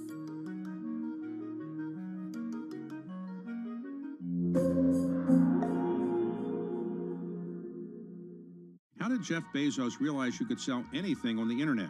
The web was growing at something like 2,300% a year. Anything growing that fast is gonna be big. Why did Bill Gates create Control-Alt-Delete? Kind of become the poster child of, hey, couldn't you have made this stuff a little simpler? And what inspired Diane von Furstenberg to create the wrap dress? The wrap dress created me. On the David Rubenstein Show, I uncover the untold stories of the world's most successful leaders, right here on Bloomberg.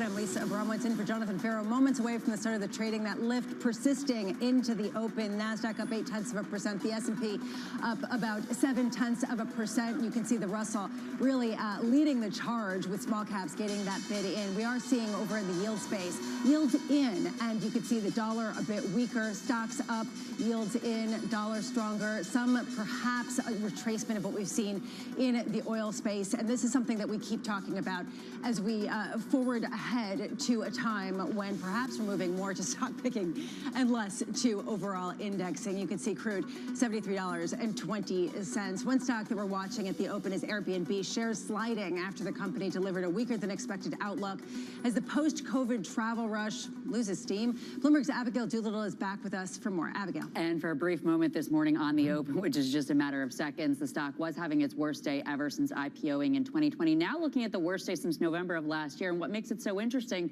the first quarter that they reported was really pretty strong. They put up 20% revenue growth for $1.82 billion in revenue, Airbnb's best first quarter ever, as the pandemic trends continue to play through of people wanting to get back out there, working from home, creating those longer weekends. But it's that second quarter that you were talking about, Lisa, that has the stock down so much. The idea that some of these trends are muted. They're now looking for growth of 12 to 16%. So if you consider back in the fourth quarter of 2021, when revenue growth was closer to 80%, the last quarter, this first quarter, 20%. Now we're looking at somewhere between 12 to 16%. Investors want more growth. Now, when Brian Chesky, the CEO, last week joined us on Bloomberg Television, he was talking about the idea that if the economic uncertainty were to lift, that would help out. So perhaps some of that uncertainty will lift, although based on all of the headlines and the data that we're receiving, even given the fact that CPI print right now is in line, it's unclear, funny enough, whether or not the uncertainty will lift. So right now, this stock under pressure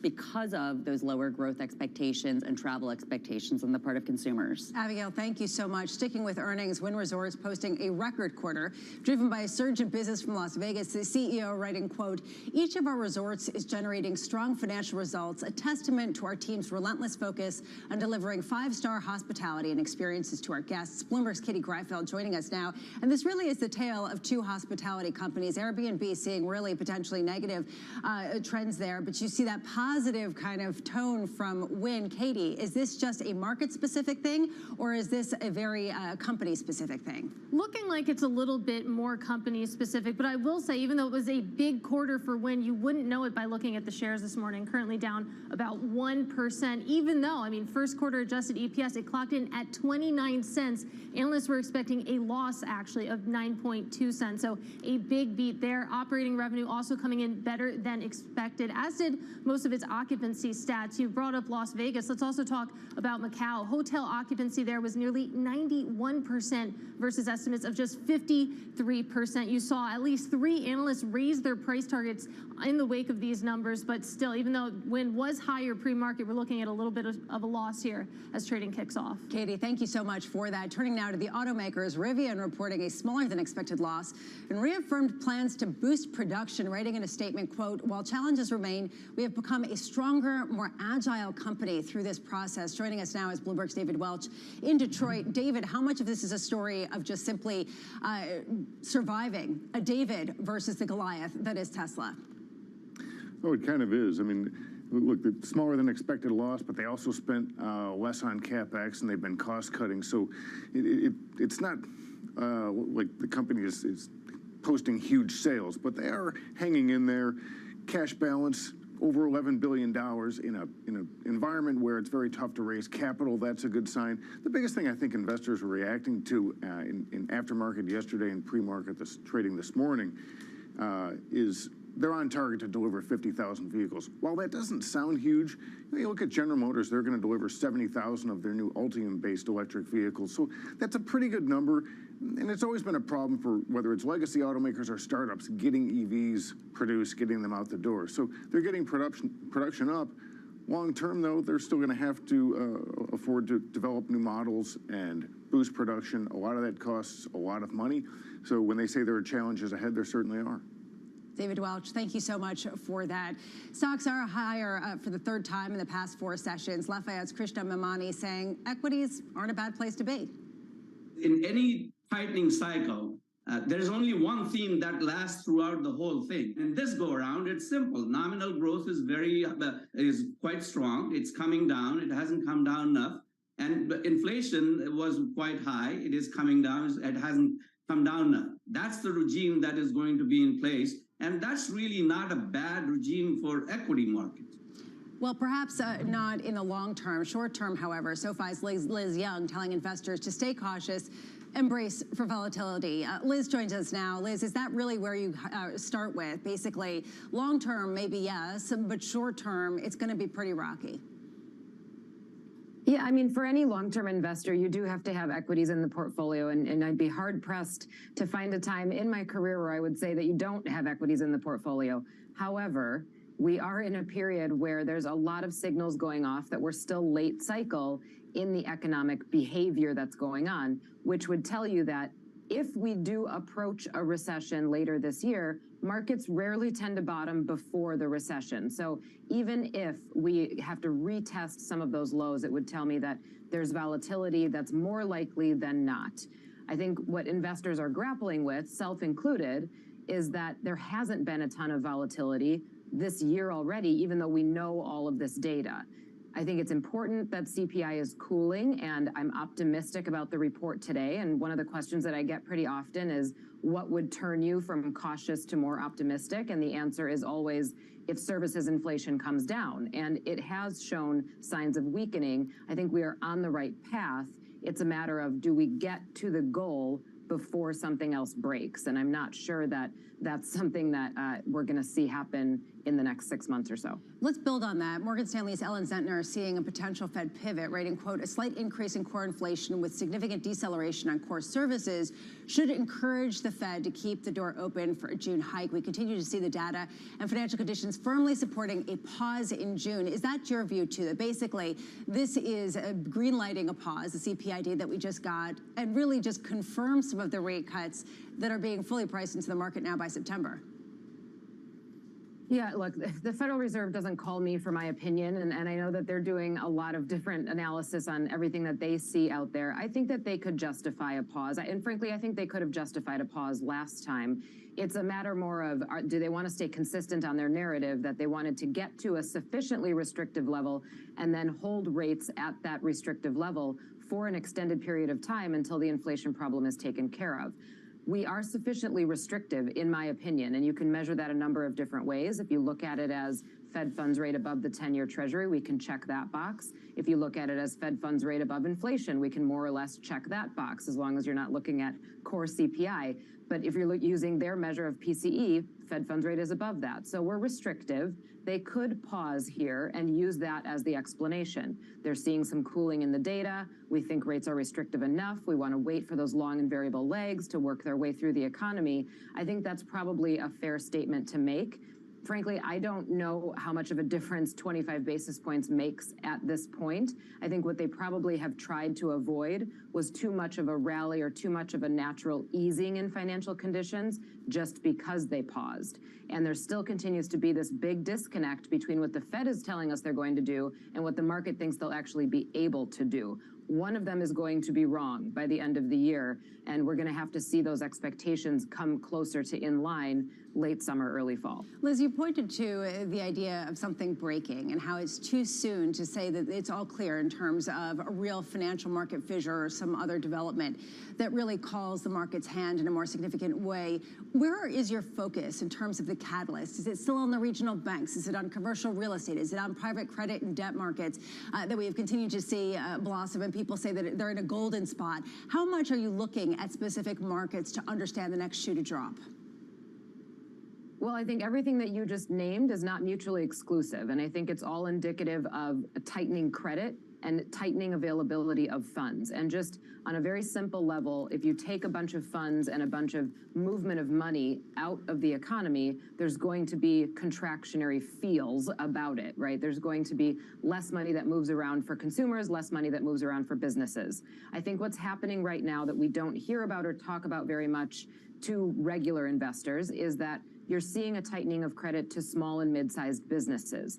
If those businesses are not publicly traded, or if we're not hearing about it from the companies that are tightening that credit, we're probably not getting the full picture. So I think that there are some stresses bubbling under the surface that just haven't quite made their way into the general narrative that we're seeing in publicly traded equities, for example. But there is definitely a tightening going on, and tightening in lending standards that's going to be experienced over the next 2 to 3 months. The question is, does that then translate into higher default rates? Does that then translate into what affects the consumer and consumer lending? Those are the questions that are not answered yet, but I do think we're going to see some stress that comes more into the mainstream from that tightening of credit, and that's where my focus is. What's the best place to express that stress, given that a lot of people are expecting some sort of catalyst? A lot of people are staying away from certain equities and hiding in bonds.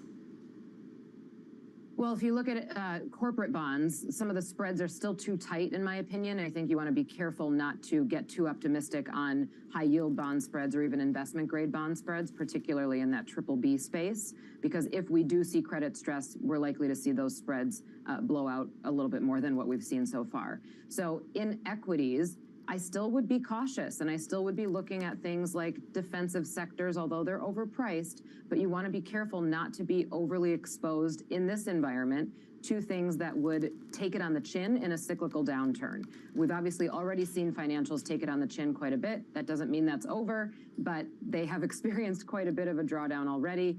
If you look at other things like industrials, even consumer discretionary to some degree, if we see this hit the consumer, you want to be careful in those places too. I still like short-term bonds. I think that these yields are really attractive, and they're yields that we haven't seen in such a long time and may not see again for a very long time. So I like that as a space. I like gold, even though it's hovering around all-time highs. I think it's there for a reason. And as the dollar weakens and we continue to see monetary policy change around the globe, I think gold is going to continue to catch a bid. Liz Young, thank you so much for being with us. And just sort of to build on some of the caution, UAE's Royal Group shorts U.S. stocks, just coming out and saying that an investment firm controlled by a top Abu Dhabi Royal has gone short U.S. stocks as it prepares for a recession. Coming up, the banks back in focus. The Fed basically made interest rates very low for a very long time. They flooded the banking system with deposits. Some banks took those deposits and bought long-dated assets. That didn't work out for them. So the Federal Reserve's monetary policy did contribute to the problems that we've seen in the banking sector. For Citizens providing some optimism, we'll take a closer look at some of the regionals with CFRA's Alexander Yoakum.